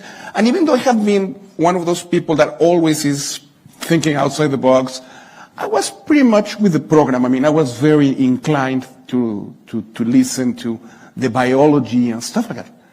So when you start getting confronted with things that you cannot explain, you know, when I was talking, for example, my daughter, who's the acupuncturist, and she says, no, that is the meridians and the yin and the yang. Is like, I don't speak that language. But it is amazing how the last 5 years, we're becoming all very good at learning, at being part of this, and at collaborating. That's one of the most important things. We are now collaborating. We are not God. We cannot take care of a patient all by ourselves. Now we're doing this in a team approach. At least in my practice, we have Western medicine and Eastern medicine. We combine them. My daughter does I call it the hocus pocus part, and I do the other, part. But in all honesty, I mean, it works. You see our vaccine injured patients, they come to us. I give them all our beautiful things that we have developed through the IMA and things like that. And then I said, well, why don't you just do your thing? And between both of us, these people get great outcomes. Mm-hmm. So I don't know why America has not opened their eyes. These are therapeutic interventions that have been going on for thousands of years. They work. Well, and that's a great point, and Sarah brings up the point of changing the lexicon. So the panel is alternative healthcare. Well, like Brett said last night, we need to go on the offense, and part of that is with the lexicon. So, like Joe mentioned, we have traditional healthcare, but why do we call this alternative when modern medicine's only been around for about 100 years, you know, based on the whole Rockefeller system, et cetera? What we're practicing and doing and teaching is innovative healthcare, not alternative. Mm-hmm. And this whole construct, majority of your physicians think MD means minor deity. But they tend to be intellectual troglodytes that are stuck in a paradigm taught to them by algorithms and systems rather than being critical thinkers. The first death in COVID was actually critical thinking. And so this is where we need to reframe what health is. But what Leslie did, what Joe did, is what each and every one of you need to do. And all of us, if we're going to reclaim our liberty, our freedom, our health, our wellness, is we don't need to put our trust in the system. And, you know, many of you heard me joke time and again, the best doctor you'll ever meet is in this room right now. And I don't say that out of arrogance.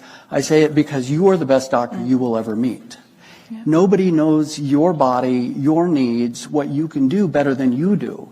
And so doctor in Latin means teacher, not authority.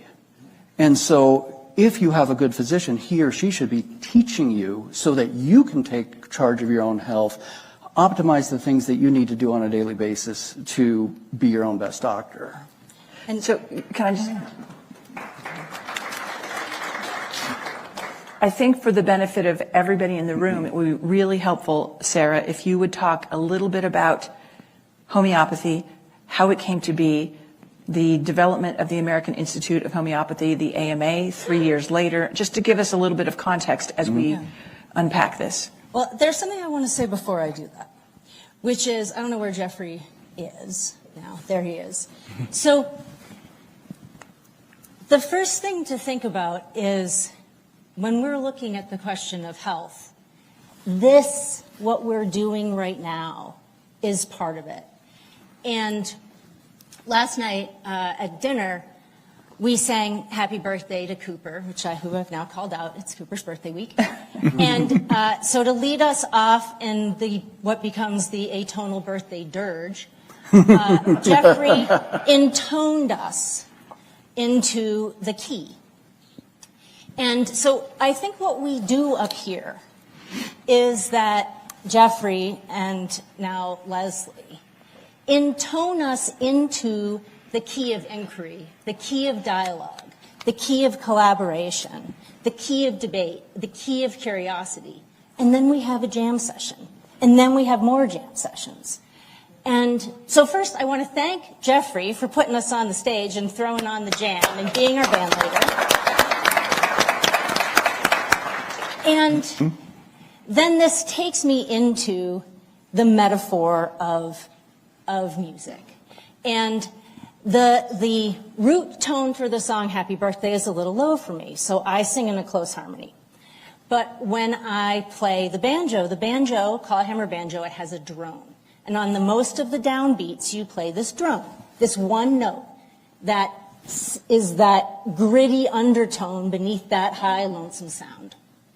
And when we are looking at what is the undertone, what is the drone of our conversation about healing, our conversation about medicine, we have to start with what is it we are trying to do with medicine. And so this is what brings me to the founder of homeopathy, a man named Samuel Hahnemann, and I think of him as the elucidator of homeopathy, the way that I think of Ludwig von Mises as the elucidator of Austrian economic theory. It's there, it's true, he just figured it out and codified it. He gave us very clear directives. They are written down in our foundational text, which all of us read regularly, that the highest and only calling of the physician, which the original homeopaths were all medical physicians. I'm not, and there are reasons why I'm not. I am a practicing homeopath, and that is very specifically what I do. That our highest and only calling is to restore the sick to health, to cure, as it is termed. And we have a definition of that. And that is that your vital force, which is this animating agency, it's not the soul, it's just this thing that is the difference between being alive and dead. We can't ever see it or know it except as it manifests in our symptoms and in our signs. That this vital force will rule with unbounded sway, that we may be free in our reason-gifted minds to pursue the highest purpose of our existence. That is the job of the physician, according to the founder of homeopathy. So based on that, the first thing to think about is this drone line of what are we trying to do with our clients and with our patients? The highest purpose of existence. This is not number go up, number go down. And so in homeopathy itself, there's 4 basic principles. We won't get deep into the weeds with that, but the one I'm going to touch on, because it's the one that's on any of your minds right now, is the law of the minimum dose. Individuality, you get. Totality, you get. Similarity even makes sense, right? The thing that can make us sick can make us well. But what is this law of the minimum dose? And in homeopathy, we introduce the stronger similar disease. The stronger similar disease in homeopathy, I was listening to Walter Kern, I was listening to Deborah Sheldon's beautiful comment that if we're winning, it's because we have the best stories. In homeopathy, the remedial agent introduces a narrative to the vital force that shows it what could happen if it doesn't get its act together. And it speaks that language at the level of the vital force. Why do we use a minimum dose? Let me describe through metaphor and analogy why and what a maximum dose would look like. Because homeopathy is not a practice of medicine. It is a way of understanding the world, understanding our symptoms, understanding our experiences, understanding our cultural phenomena. The COVID tyranny is an example of a crude homeopathic dose of the stronger similar disease, the fast forward to what could happen if the disease that was brewing under the surface in our culture didn't get addressed and cured. That dose is poison. And it sometimes takes the host out. Chemo is homeopathic to cancer, but it's poison. The vital force is in this room. It responded to that remedy, the COVID tyranny, and it brought on the juice to say, this is not where we want to go, guys. Let's throw this thing off. But it took a lot out of us. And it would be nice if we didn't have to get hit that hard. Yeah. So that is why we do it that way. So I'm happy to talk more about that later. So, Joe, this is an example of how systems, structures have led us astray, right? What was it that happened for you to wake you up and help you to understand what was going on so that you could chart a different path? So the Great Awakening came very simple, and that's when I started to see that what we were doing was working, and what everybody else was doing out there wasn't working. When my little hospital in Houston had a mortality rate of 4%, and the rest of the country have, between 25 and 40% during COVID, I said, we're doing the right thing, even though everybody's throwing stone at us, sending us to the Texas Medical Board to go and say hi to them, and, that kind of stuff. That's it. I said, wait, this works. Using repurposed drugs works. Using homeopathy, using acupuncture, these things work. The biggest concern that I have, especially as it pertains to homeopathy and some of these, I'm going to call it alternative, but we already discussed that it's holistic. not, or holistic, is that there are a bunch of charlatans out there. And how do you determine who's good? For example, at the IMA, we have one of the things that we're doing is we are creating this trusted network of healthcare providers. People that you trust. Not somebody that's going to come in and going to put 3 needles on you and tell you, oh, you're going to be fine. I mean, we want people that truly have that. But how do you do it on a, like in a large scale? That's what we need to do. We need to find people that truly are committed to what we are committed to. Because each one of the people sitting here, we have a vocation for what we're doing. We're not in for the money. That I can tell you for facts. If not, it's a much different story. But you see most of our colleagues, even some of the colleagues that have done a lot of good work during the pandemic, now they're so commercialized. They come up with the little vitamins, package deals, stuff like that, because they're seeing the income. And I'm not saying don't make money, please, by all means. But we're dealing with health. We're dealing with humans. We're dealing with a way in which we all have to collaborate. And the areas that I see specifically challenging is how do you know who to trust? And that's where we need to work together. Well, I want to touch on one thing about that is I would so much rather know where my doctor's money is coming from than to not know. Because there are a lot of charlatans in the medical world, and we have no way of vetting that.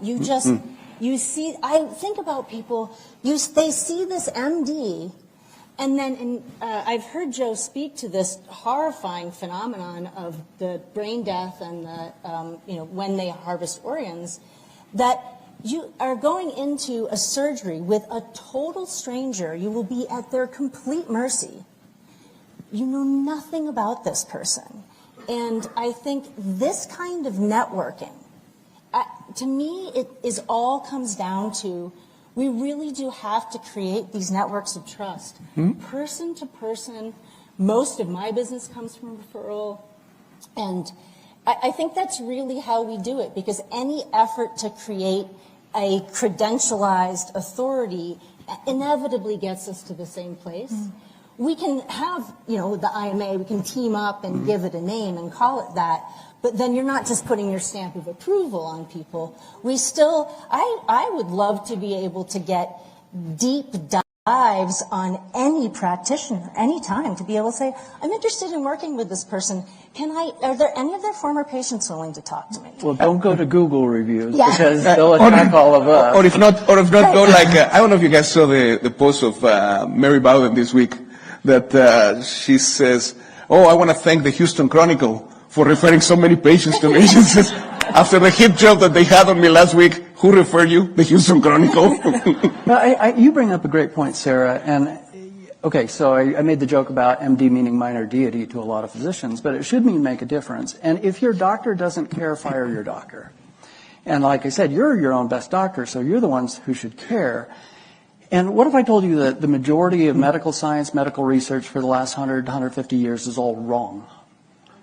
What if Brett found out about the Jackson Laboratory mice and the bottleneck of the genetics and all the studies, and mice lie and monkeys deceive, and so we have so many studies based on these animal models.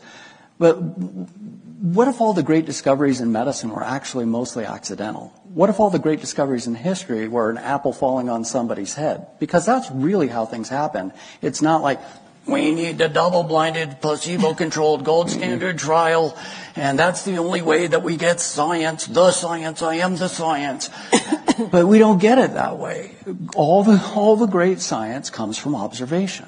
And an observation over an observation over an observation becomes a hypothesis, and then you test it, and then you apply it. And what if I told you that we live in a toxic environment? Would you believe me? Yeah, you would think chemicals. And you think, oh, we're all, biochemical, mechanical beings. No, what if we're light beings, electromagnetic beings, and wave beings? How many people today went outside and put their feet in the bare grass and balanced the electrical charge of the cells in your body? Probably very few of us. Okay, good, some did. What if we live in a toxic environment of light that's unnatural, that makes us obese, destroys our blood pressure, destroys our blood sugar? What if we live in an environment where our food is all poisoned by a chemical called glyphosate Roundup that's actually patented in 2010 by Monsanto as an antibiotic that kills the good bacteria in your gut?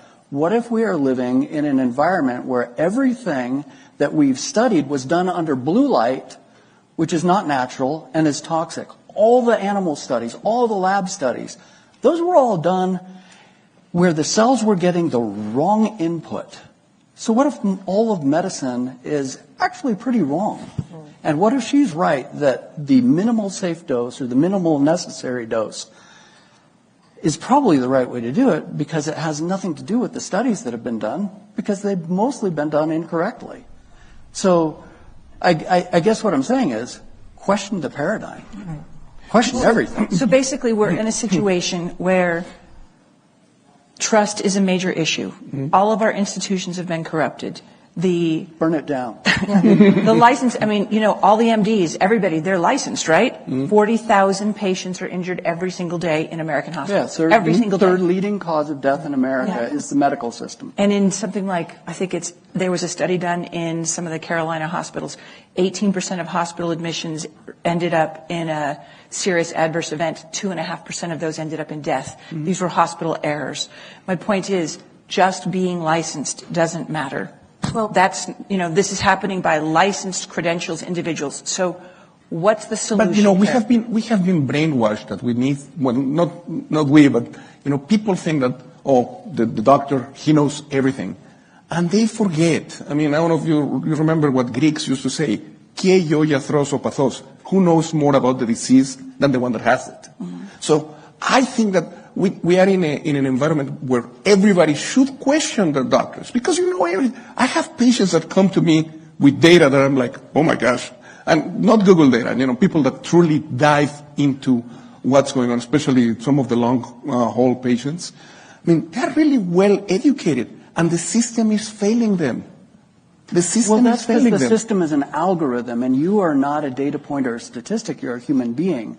And once the medical profession, no matter what the practice is, if they don't see your humanity, then they don't see you in the way that the relationship, the oath, the process should occur. If they see the majority of drugs that are on the market are based on population statistics, you are not a population statistic. Mm-hmm. You are a human being. Well, I think it was Brett posed the question yesterday. How did we get here? Mm-hmm. And I'm going to go back 2,000 years, because he did.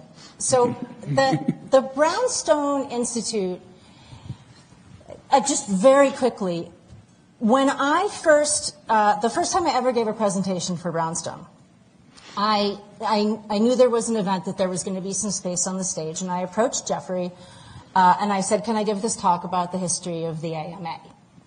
And he said, sure, that particular event, I'll let any crazy person on the stage. He said, okay, up I got. And the talk that I gave, which I'll talk in a minute a little bit about what it was about, was based on the work of the person I consider the preeminent scholar of medical history, a man named Harris Coulter. And he died, I think, about 10 years ago. But he was the pioneer. He wrote A Shot in the Dark with Barbara Loe Fisher. He was the first one. He wrote a book about vaccines and criminology, which I think is about to come back out. So he became very much persona non grata in the publishing world and definitely in the medical world. He was a huge advocate of homeopathy because he had studied the history of medicine. He wrote this 4-volume series. Books like this about the history of medicine. You can buy them from Brownstone, and I did not know when I approached Jeffrey to give that talk that they were just about to re-release those books. So you can buy them from Brownstone, and the copy that the volume they're selling is volume 3, is the one you can pick up out here. You can buy all of them online, which is the one that covers the period of the founding of the AMA in the United States, which was 1847. And a lot of people that kind of came to the realization that things had gone really off the rails during COVID started to look backwards and say, well, was this the establishment of HMOs? Was this the establishment of Medicare? Are we going back to the Flexner Report where all the medical schools that taught naturopathy, homeopathy, acupuncture all shut down? No, we're going back in the U.S. to 1847. And because what happened was, the homeopaths who had huge success in Europe treating these serious epidemics, cholera epidemics, I mean, they were losing no patients, 2% of patients, 3% of patients. And compared to the conventional medical doctors of the time, and then, compared to people who were doing nothing for treatment, their numbers were much better. So it wasn't just that they weren't interfering. They then came to the United States in this wave of German immigration, started practicing in the United States, and people said, oh, wow, my alternatives are mercury till my teeth fall out, or this medicine, which I don't, we have no testing for medicine, so it's all magic to me. This works and doesn't hurt me. People were flocking to the homeopaths, and actually the homeopaths were able to charge much more in consulting fees. My consulting fees are much less than a conventional medical doctor, but most people don't see that because they think their insurance is paying for it. The medical doctors in the materialist tradition felt very threatened by this. Coulter documents going back to Hippocrates, who was probably not one person. There are these 4 folios, and they are kind of 2 and 2, vitalism versus mechanistic medicine. And these things have been, button heads for 2,000 years. And so the history of that brings us to the middle of the 19th century, where the medical doctors said, these folks are eating our lunch. We need to box them out of the business. We are going to establish, the homeopaths had just established the American Institute of Homeopathy, which was their professional society. We are going to establish a professional society, and the first thing we're going to do is establish something called a consultation clause, which will prohibit any licensed MD from consulting with a homeopath at the risk of losing their license. We heard this similar thing recently. So they did that, and so what was happening was the medical boards, there were even funny stories about married couples. One's a homeopath, one's an MD, and he loses his license. So this was going on for quite a while, but they actually weren't winning the battle. People wanted the homeopathy until the pharmaceutical companies in the late 19th century figured out, we can team up with the doctors. And pharmaceutical money started flooding into the AMA, which is what then gave them a war chest to set the ground rule, set the stage for the Flexner Report. Yeah. So that's the recent history of how we got here. But this is an old, old war. Yeah. But what's really at its heart is that a difference between how human life is perceived. Absolutely. Okay? So if you look at the physicians, they tended to look at human life as mechanistic. Something's not working, cut it out, burn it out, paint the back of the throat with arsenic or mercury if you've got a sore throat. Whereas the homeopaths were using the symptoms to guide them to the appropriate remedy, which had already been proven through these studies. What do you guys, your physicians, how do you see modern medicine in this context? It's essentially a spiritual battle? Do you believe that we are just a bag of bones? And it coincides perfectly with this digital age that we live in, right? AI. They want all your doctors to be AI. And then Borla will ensure compliance that we take our medication by chipping our pills. This is this craziness. So how do you guys feel about this spiritual versus materialistic view? I mean, if you asked me this question 10 years ago, I would tell you, we are organisms and this is broken, we fix it. I mean, but I have changed completely my approach. I have changed my approach of being a doctor that treats to a doctor that prevents. I mean, that's something that they don't teach you in medical school. Forget about yes, you tell somebody don't eat too much salt or whatever, which by the way is nonsense, but that's a different story. But I am now just truly pushing. I mean, I spend a lot of time with my patients. Before was basically a revolving door. Get them in, get them out. Just wait for them to get sick again. How do they say, a patient cured is a customer lost? I mean, I'm serious. This is what they teach you in medical school. And that's one of the reasons we have to change our thought process. Goldman Sachs wrote a report a couple of years ago, Is Cure a Sustainable Business Model? Mm-hmm. That was the title. But but I think that's, so right now, I see the patients as individuals, and I actually, having been through a major illness myself at some point in time, I put them in control of their own illness. It's like, if I could do it, you can do it. Don't give me this nonsense that I want a little wheelchair and stuff like that. Don't give me these things. You have to be aware everything about your illness. I have patients that come to me with 5 different drugs for diabetes. Not one of them has had a doctor that sits with them and says, you know how much sugar a tomato has? I mean, not one. It's ridiculous. And I think the system, here's the good news, the AMA only represents about 12% of Americans. Now I know they're irrelevant. So hopefully in a few years, the Independent Medical Alliance will represent the majority of physicians. That's the whole. But we do have this false construct that health and wellness come from a pill, a needle, or a bottle, and it doesn't. Health and wellness is a balance of mind, body, and spirit. And if those three are out of order, and community, and if those are out of balance, then health and wellness won't come. And, do we suffer from, an Ozempic deficiency disorder? No. Or a statin deficiency disorder or a cardiac bypass deficiency disorder? No, we don't. Do we suffer from a toxic light overload disorder or a proper light deficiency disorder? We do. Or sleep deficiency, which goes with light, or movement disorder because we don't move enough, or a proper food deficiency disorder? Yeah, we do. So the basic things of health and wellness to be your own best doctor don't come from the system. And it's a balancing of, I would say the number 1, 2, 3 best things you can do for your health is sunlight, sunlight, sunlight. And then beyond that, sunlight, sunlight, sunlight. And then earthing and grounding. And then maybe look at food and then sleep and then movement and things of that nature. But we've falsely attributed the ability to heal and give wellness to a system that no longer does so. And that's what we need to get away from, is that mindset that someone's coming to save you and the system is there to do it. Now, medicine is a noble profession. There's still a lot of good practitioners.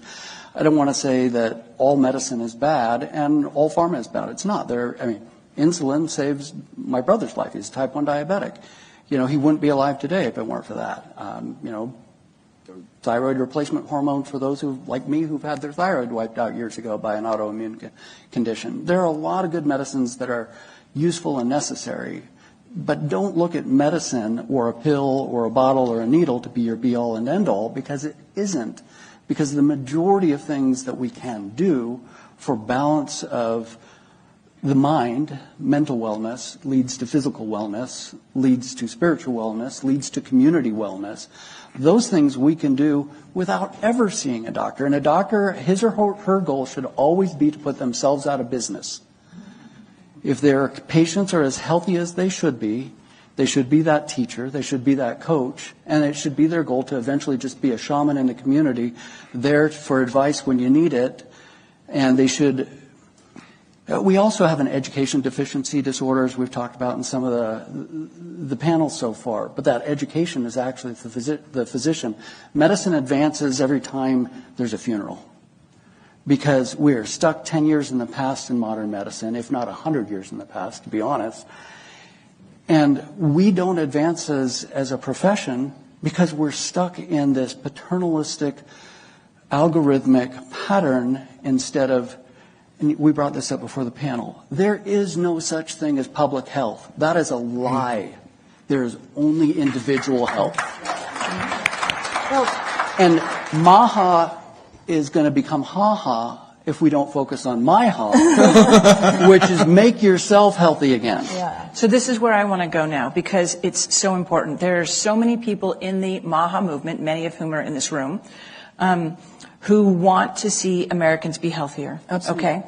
And what seems to be happening, well, first of all, we know very clearly, despite 100 years of indoctrination, as you said, I say it all the time, health doesn't come in a pill bottle or an injection.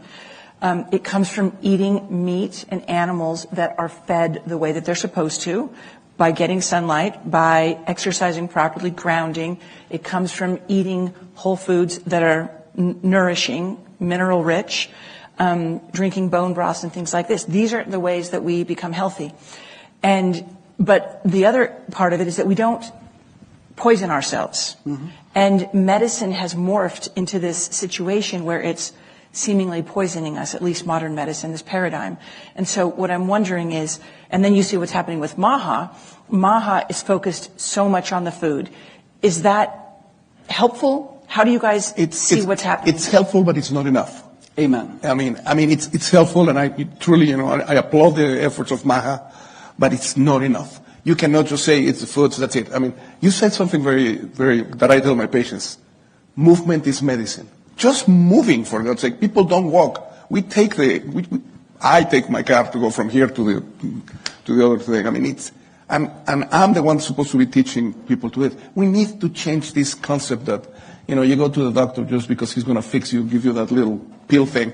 And if the one pill doesn't do the trick, you go again, and then he gives you 2 pills. And if that doesn't do the trick, you find a new doctor, and then he gives you 3 pills, but he cures you, quote unquote. I mean, nobody's curing you. You're going to be able to cure yourself.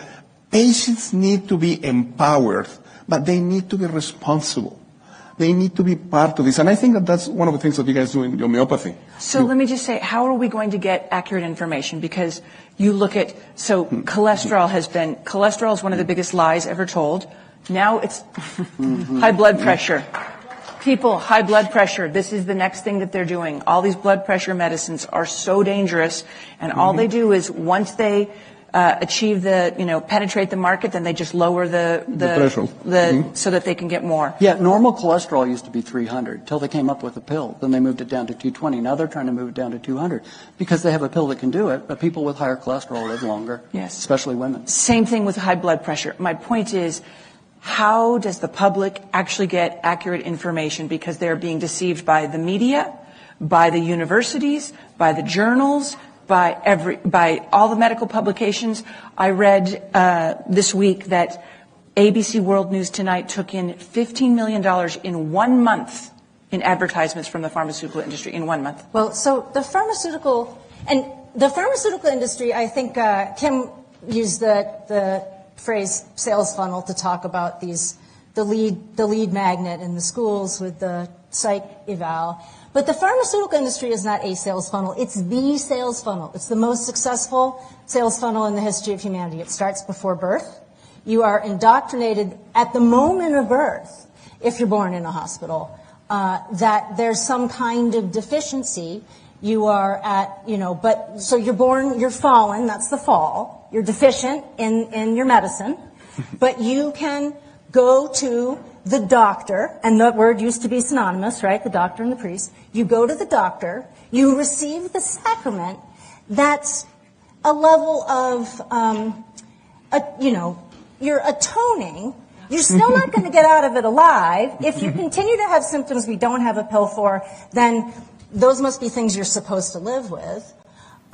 So this sales funnel is this phenomenal thing that is just so baked in. And, I would ask a question. It's too personal a question, so I'm not going to ask it. Just raise your hand in your head. Is like, if I ask people, how many people in this room take supplements or use adjuncts to their food and healing and all this stuff, that can still be a pop a pill mentality. And I'm not saying that those things are necessarily bad. So our doctors are not psychopaths, but our medical system is psychopathic. And and people will come to me and I say, they're just coming to me because they want to escape a psychopathic medical system. They don't even know homeopathy. I don't care. Just get me out. But, you're sitting in this room. By this early afternoon, you're going to feel a little uncomfortable. You're going to be like, I'm kind of sleepy. I'm kind of off. What's going on? This is what's going on. And these are what's going on. And 5G, I'm sorry, but people have to understand all of this Wi-Fi stuff. So again, when we talk about the law of the minimum dose, and I love to joke about it, but think about what's actually making you sick. It's not stuff you see under a microscope. And so, like the stuff you see under the microscope is important. It's just downstream. It is. And so I think all of us have a responsibility not to look for, or talk about any kind of magic bullet that isn't what God gave us to be healthy already. Sunlight, earth, real food. That stuff's a magic bullet. And I think we get away from our childhood fables like Goldilocks. Just enough, not too much. And we need to change the rubric and the mindset of this era in which we live, which is an era of wealth and wellness, and we need to get back to an era of health and wellness. Thank you, everyone.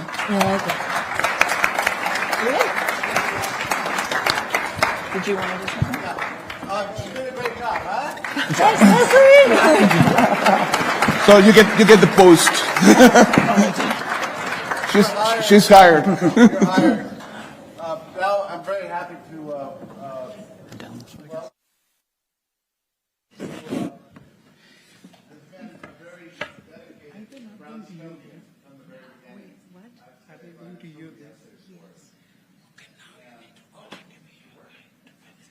Jeffrey, I have to be over here. I'm sorry.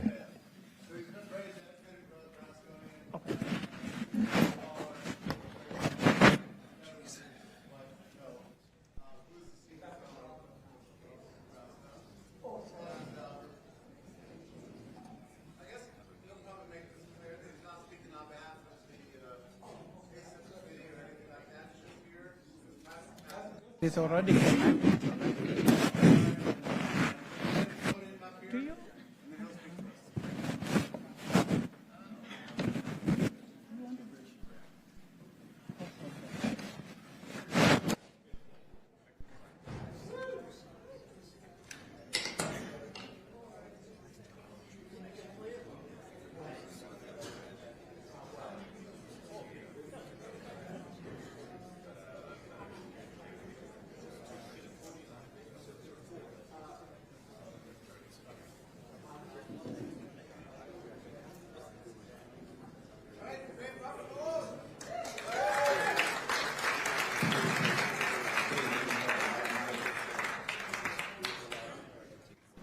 Forgive me, this was a little bit on short notice. I was supposed to be sitting down to a nice, pleasant chat with Jeffrey or someone else, and he decided on short notice that I should give a formal talk.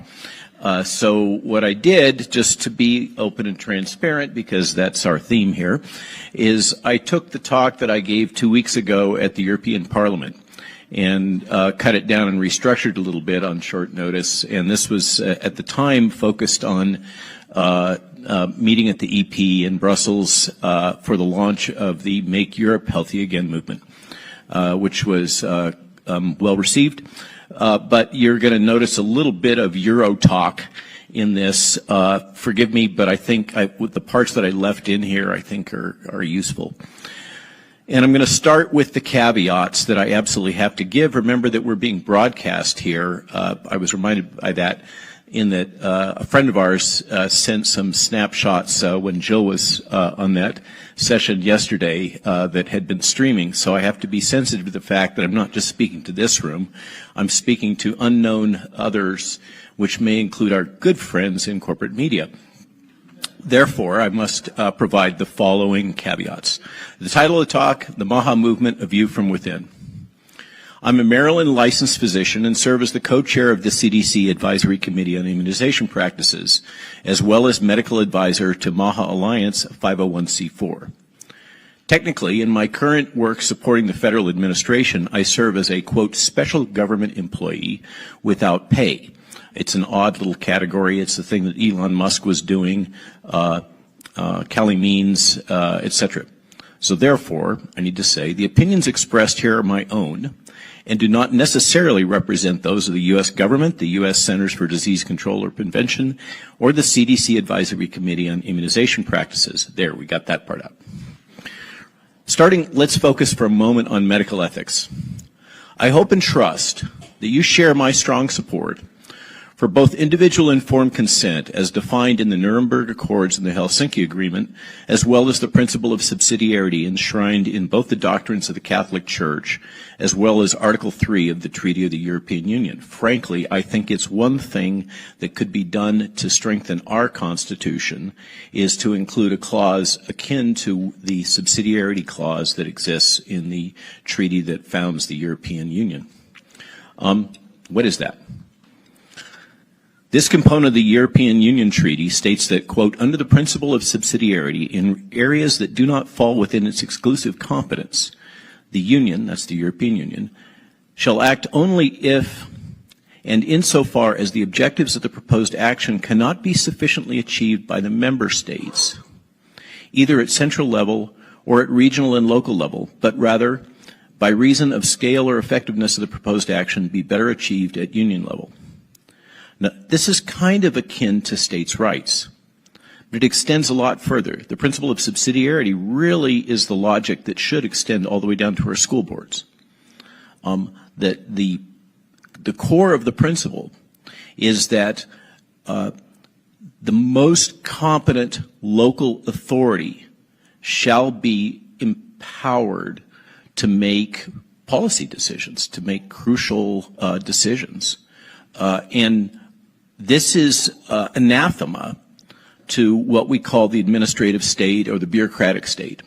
This is the core logic that supports the underlying principle. And again, this is so foundational, it's baked into at least the logic of the Catholic Church, whether or not they recognize it from time to time. All bureaucracies fall short of their intention. But the idea is that those that have the competence at the closest local level should be the ones making the decision. This is radical in many ways, and yet it's fundamental historically in human governance. It goes on, the institutions of the Union shall apply the principle of subsidiarity as laid down in the protocol on the application of the principles of subsidiarity and proportionality.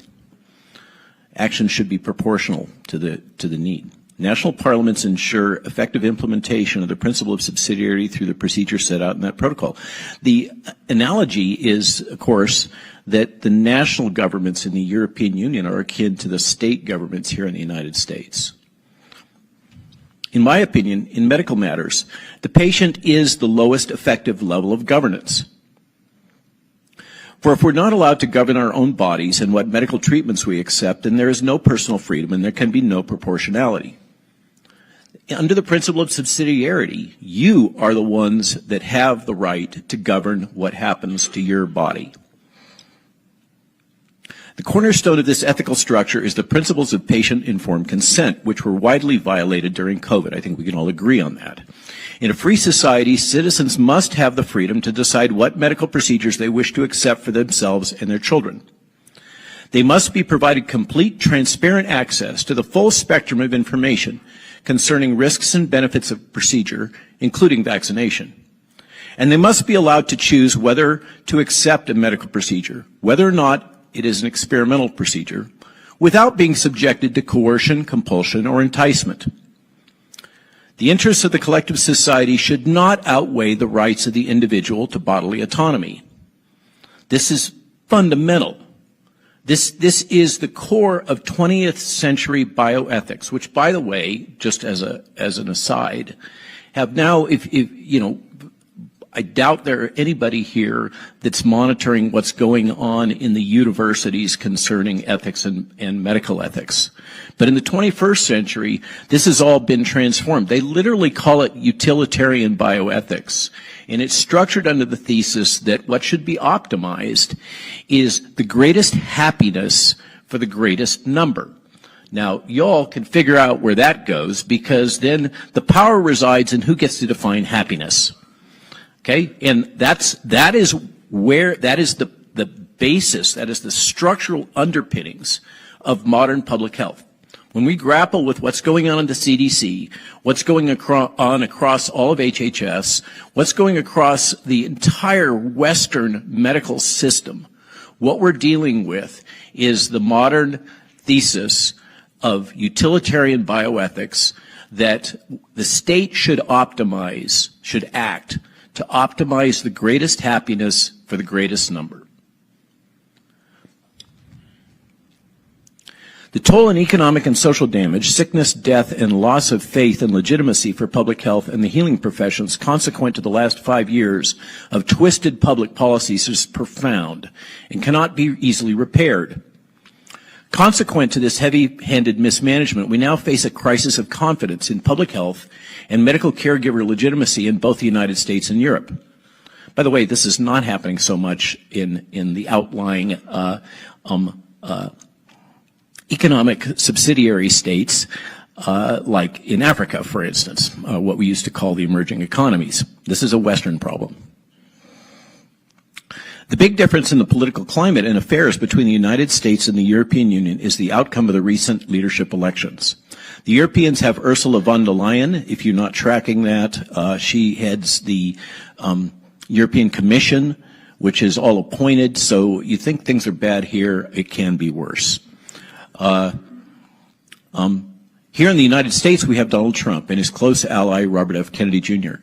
This talk that I'm giving you here today is a profoundly optimistic talk. We've heard a lot of forgive me, nattering nabobs of negativism talking about how this isn't being done and that isn't being done, and it's not being done fast enough, and God damn it, what's going on?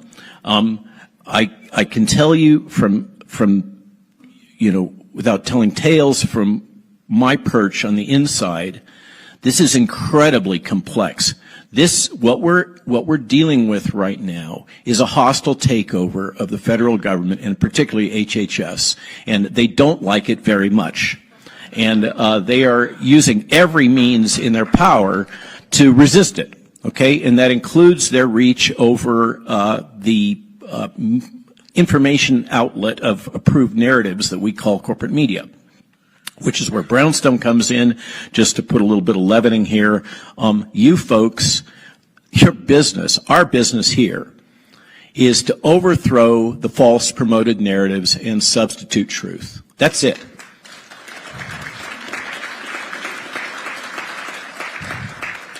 It's long past time for this political, social, and government commitment. President Trump and Senator Kennedy and Secretary, I make that Freudian slip all too often. Secretary Kennedy share a deep, long-standing commitment to the overall health of the citizens they serve, in particular to America's children. With all of the rhetoric and weaponized hate currently being deployed against both of these transformational leaders, because that's what they are, what is often overlooked is they are unified in their commitment to a better future for our children. We never hear that part of Donald Trump.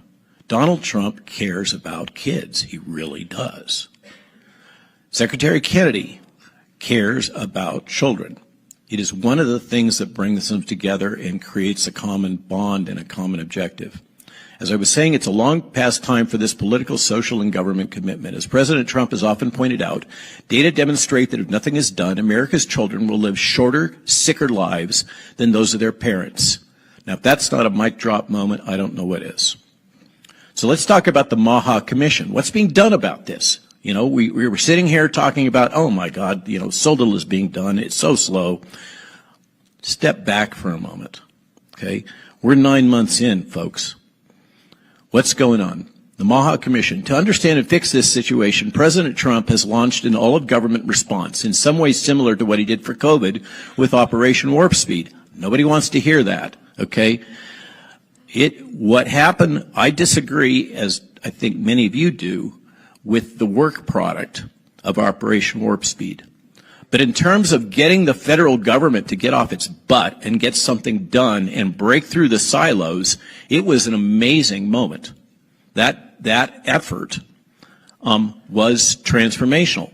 And Trump is bringing that same skill set, that goddammit get it done momentum, to this transformational idea of promoting health instead of treating sickness that is at the foundation of the Maha movement. To understand and fix this situation, President Trump has launched an all-of-government response in some ways similar to what he was done with Operation Warp Speed, and put Secretary Kennedy in charge of this new initiative called the Maha Commission. Now, the Maha Commission is not perfect. Being an all-of-government response, it integrates all government agencies. Each government agency has their own constituency. The USDA, just like the CDC promotes vaccines in the vaccine industry, the USDA promotes agriculture in the agriculture industry.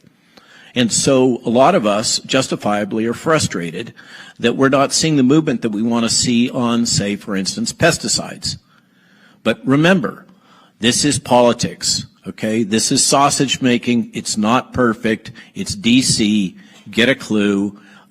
Again, I like to say, remember, how do you eat an elephant? One bite at a time. It's going to take a while. It's going to do step by step. I'm looking at Toby sitting here scowling and remembering that Cody, he stood up and knocked it out of the park at the U.S. Senate the other day.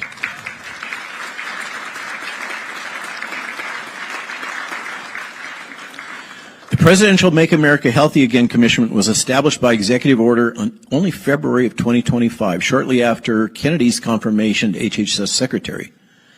It's a 14-member commission that includes leaders of HHS, USDA, EPA, NIH, FDA, and the other agencies. Bobby is chair of the commission, but he is not in charge of EPA, FDA, and all of these other agencies. He's in the position of basically facilitating consensus.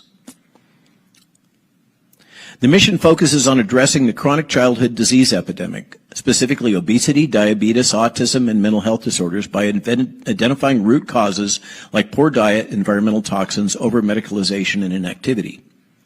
There has never been such a candid and comprehensive response to a public health crisis in the entire history of the United States. Never. I mean, we are living through a historic moment. This is transformational. So far, the Commission has released 2 key reports. The first was essentially a threat assessment. The Make Our Children Healthy Again assessment was published in May of 2025. It's a 72-page analysis identifying a wide range of factors driving the decline in children's health, such as ultra-processed foods. You know, I just heard talk about where we're just focusing on foods. Thank you. I appreciate that you got that part of the message. That's only one part of a very broad initiative and agenda. Ultra-processed foods, chemical exposures, chronic stress, unnecessary medications, all specifically identified. It outlined 10 initial research initiatives and called for federal restructuring. That federal restructuring has hardly begun and is being blocked very actively left, right, and center by our good friends in the House and the Senate. The second was an action plan, the second report. September 2025, just barely happened. Make Our Children Healthy Again strategy was published. This is the action plan. It's a comprehensive plan of actions with over 120 initiatives, emphasizing executive actions to promote nutrition, reduce toxins, enhance transparency, and realign incentives. To guide the implementation of these actions, it's proposed to create a new agency within US HHS. I know none of us want another federal agency.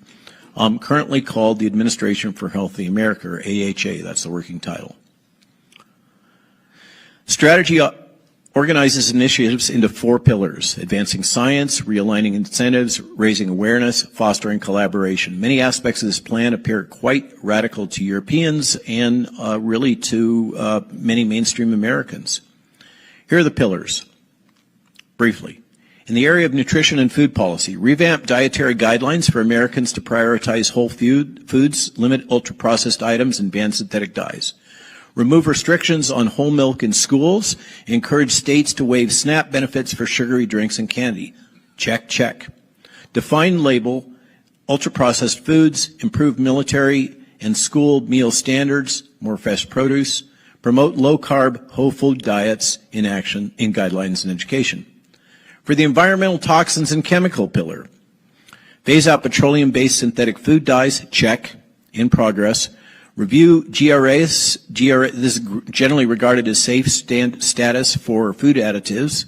We have a huge laundry list of things that have been defined as GRAS that are in our foods that really have never been carefully examined. Assess and reduce pesticide exposure. There it is. Okay? They want to do it via EPA reviews, though these policies have been softened from initial proposals, in part due to lobbying. Remove fluoride from water supplies. Study electromagnetic radiation and heavy metals in soil and water, things we were just talking about. Link soil health to human health through farmer support programs and research. Regenerative farming. When have you ever heard regenerative farming being an agenda item for the U.S. federal government? If that's not transformational, I don't know what is. Regarding physical activity and lifestyle, to establish a presidential fitness test in schools and fund after-school activity programs. Let's get our kids out there moving their bodies. Partner with the President's Council on Sports, Fitness, and Nutrition to combat child inactivity. Integrate nutrition and lifestyle education into medical schools and public awareness campaigns. Boom. Okay? Everybody's been complaining. I know it. Anybody here who's got an MD knows it. When they went through, the amount of nutritional training they got was pretty much zed. Okay, that's going to get changed. Regarding medications and over-medicalization, it's a particular focus. Review over-prescription of SSRIs, antipsychotics, stimulants, and weight loss drugs for children. Ensure most favored nation drug pricing. Ban direct-to-consumer pharma ads. Now, the drug pricing is something that there's another way to look at this, and there's some dissension on that. Some people in the community think that actually we need higher drug prices to discourage people from taking all these drugs all the time. But this is the decision. You know, Trump, people hit me with this all the time. What's this deal with Pfizer? And I don't know what's going on in his brain. I don't know what his strategy is. I don't know whether there's some quid pro quo going on there. But what I do know is he's a business person. He's very focused on trying to bootstrap the economy to the extent that he can, and dropping drug prices is something that he seems to think is an important part of his overall agenda. So that's where that's coming from, I'm pretty sure. For the research, phase out animal testing of drugs and chemicals. If you follow Twitter and the headlines, that's a hot topic right now with Bobby.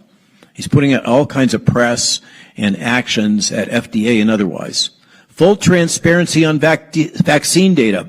Boom. Reconstitute ACIP to eliminate conflicts of interest. Boom. I'm living it. And like I said, they don't like it very much.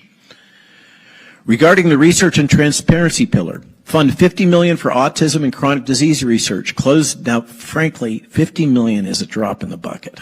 $50 million is small change in the federal world.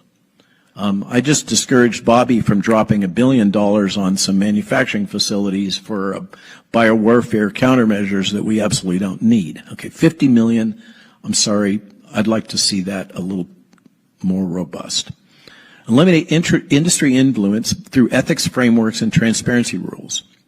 Hold public hearings and roundtables evaluating federal programs for effectiveness. And the final pillar, institutional reforms. Create this administration for a healthy America to coordinate chronic disease efforts.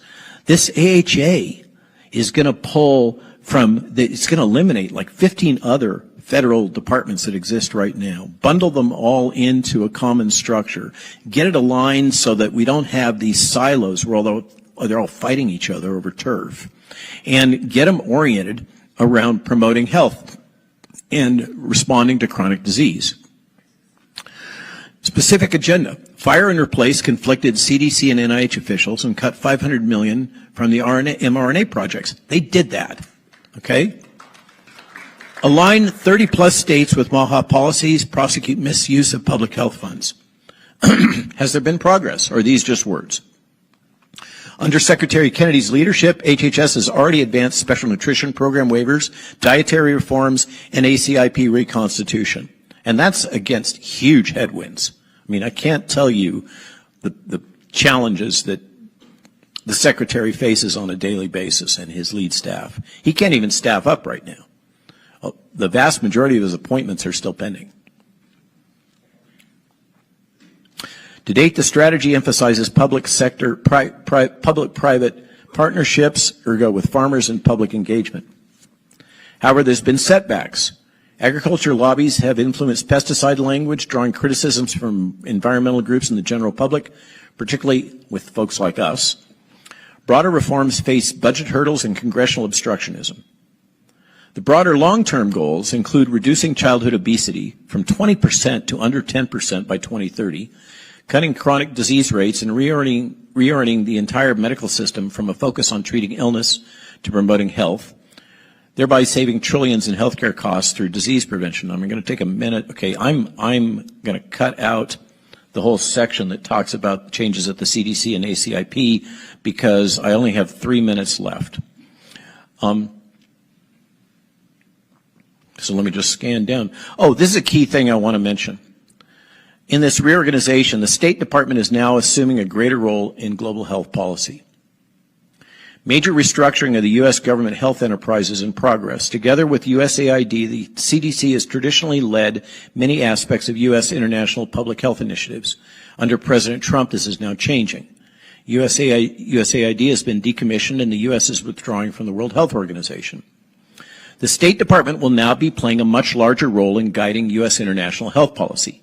Under Secretary Rubio, Thomas Donano, acting as Undersecretary of State for Arms Control and International Security, will be assuming an active role in guiding international health security. This comes in the form of a new America First global health strategy based on 3 pillars, making Americans safer, stronger, and more prosperous. I'll just summarize briefly where this is going. The whole idea of working in coordination with large globalist organizations like the WHO, the UN, the World Economic Forum, and a whole swarm of NGOs is going out the door. Just like the policies with trade, whether you agree with them or not, the new logic is bilateral engagement. Okay, that means U.S. to that member state or that member state or that member state, and the goal is not to subsidize and impose on them solutions, but rather to enable and support them developing their own capacity, capabilities, and solutions. We've got to stop being, not only stop being the world's policeman, militarily and otherwise, we have to stop trying to be the world's public health doctor. Okay, we got to let local solutions, again, it comes back to the principle of subsidiarity. We have to, a benign, benevolent United States, which is what we are. I mean, we are good people. We are kind. We're considerate. We want to help advance the health of the world. We also want to protect our own health security, by the way, which seems reasonable. But we don't want to just cut things off. We want to enable local solutions to local problems. We don't need to build infrastructure and vaccines for Ross River virus. Let's let the Aussies develop it because they're the ones that got the problem. Okay, likewise, that applies throughout Africa, et cetera, et cetera. There's these massive changes in CDC policy that I don't have time to review, but the core point there that you can't lose focus on, please, is Donald Trump sees restructuring the childhood vaccine schedule as a fundamental, non-negotiable position. For the likes of Toby, you've never seen this level of support in your entire life, okay? Trump is absolutely committed. I can't tell you the inside stuff, but I can quote what he said in various posts and in the press conference. He wants the birth dose for hepatitis B gone, okay? He wants to, if we're going to have hepatitis B, he wants to initiate it at onset of puberty. He wants all of these multivalent vaccines split up. He wants the vaccine schedule completely reevaluated. I could say more about what I hear he wants, but I'm embargoed. Okay? But he's got our back. And I wouldn't be doing what I'm doing, working for free, in the constraints of having, this is like the worst of all worlds. I'm a federal government employee who's not paid. Okay? It doesn't get any worse than that, I think. But the reason I'm doing it is because the secretary asked me to, and because I personally feel that if you're asked to serve your country, you should do what you can. It kind of goes back to when I was a wee little tot, and Bobby's uncle made some statements about not asking what you can do for your country, or what your country can do for you, but ask what you can do for your country.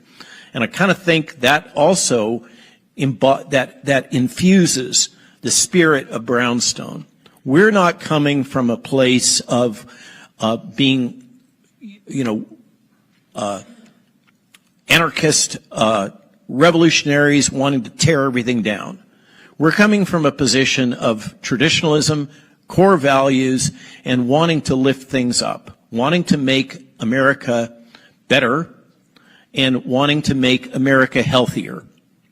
In the end, it's hard to refute or oppose a commitment to making America healthy again, and yet we hear it. And I suspect equally hard to oppose this new grassroots movements to make Europe healthy again. The entire Western world, I go from here, bounce straight to Mar-a-Lago for 3 days, and then straight to Italy, where I testify in the Senate in Rome. The entire world is watching us. They are fascinated by what's happening. They take courage and encouragement from what they're seeing here in the United States. Okay, let's don't get lost in all of this sense of frustration. I totally get it. I mean, I like to say I threw away my youth trying to become a physician, to operate in a discipline that I thought was deeply ethical and committed to serving the greater good. Just like Bobby and Werner committed their youth to training to operate in what they believed was a legal system with integrity. And I can't tell you how disappointing it is to realize that a lot of the underlying structure and logic that I made this commitment to as a young person, struggling, Jill and I, literally starving at times, trying to get our children fed while meeting the requirements for tuition and everything else, to be able to be a physician and help people. And then to come to this point and realize the whole system is just profoundly corrupted and distorted. And yet still, what do? We have to move forward. For the sake of our children, we can't give up. We have to be strong. We have to be committed to this fight.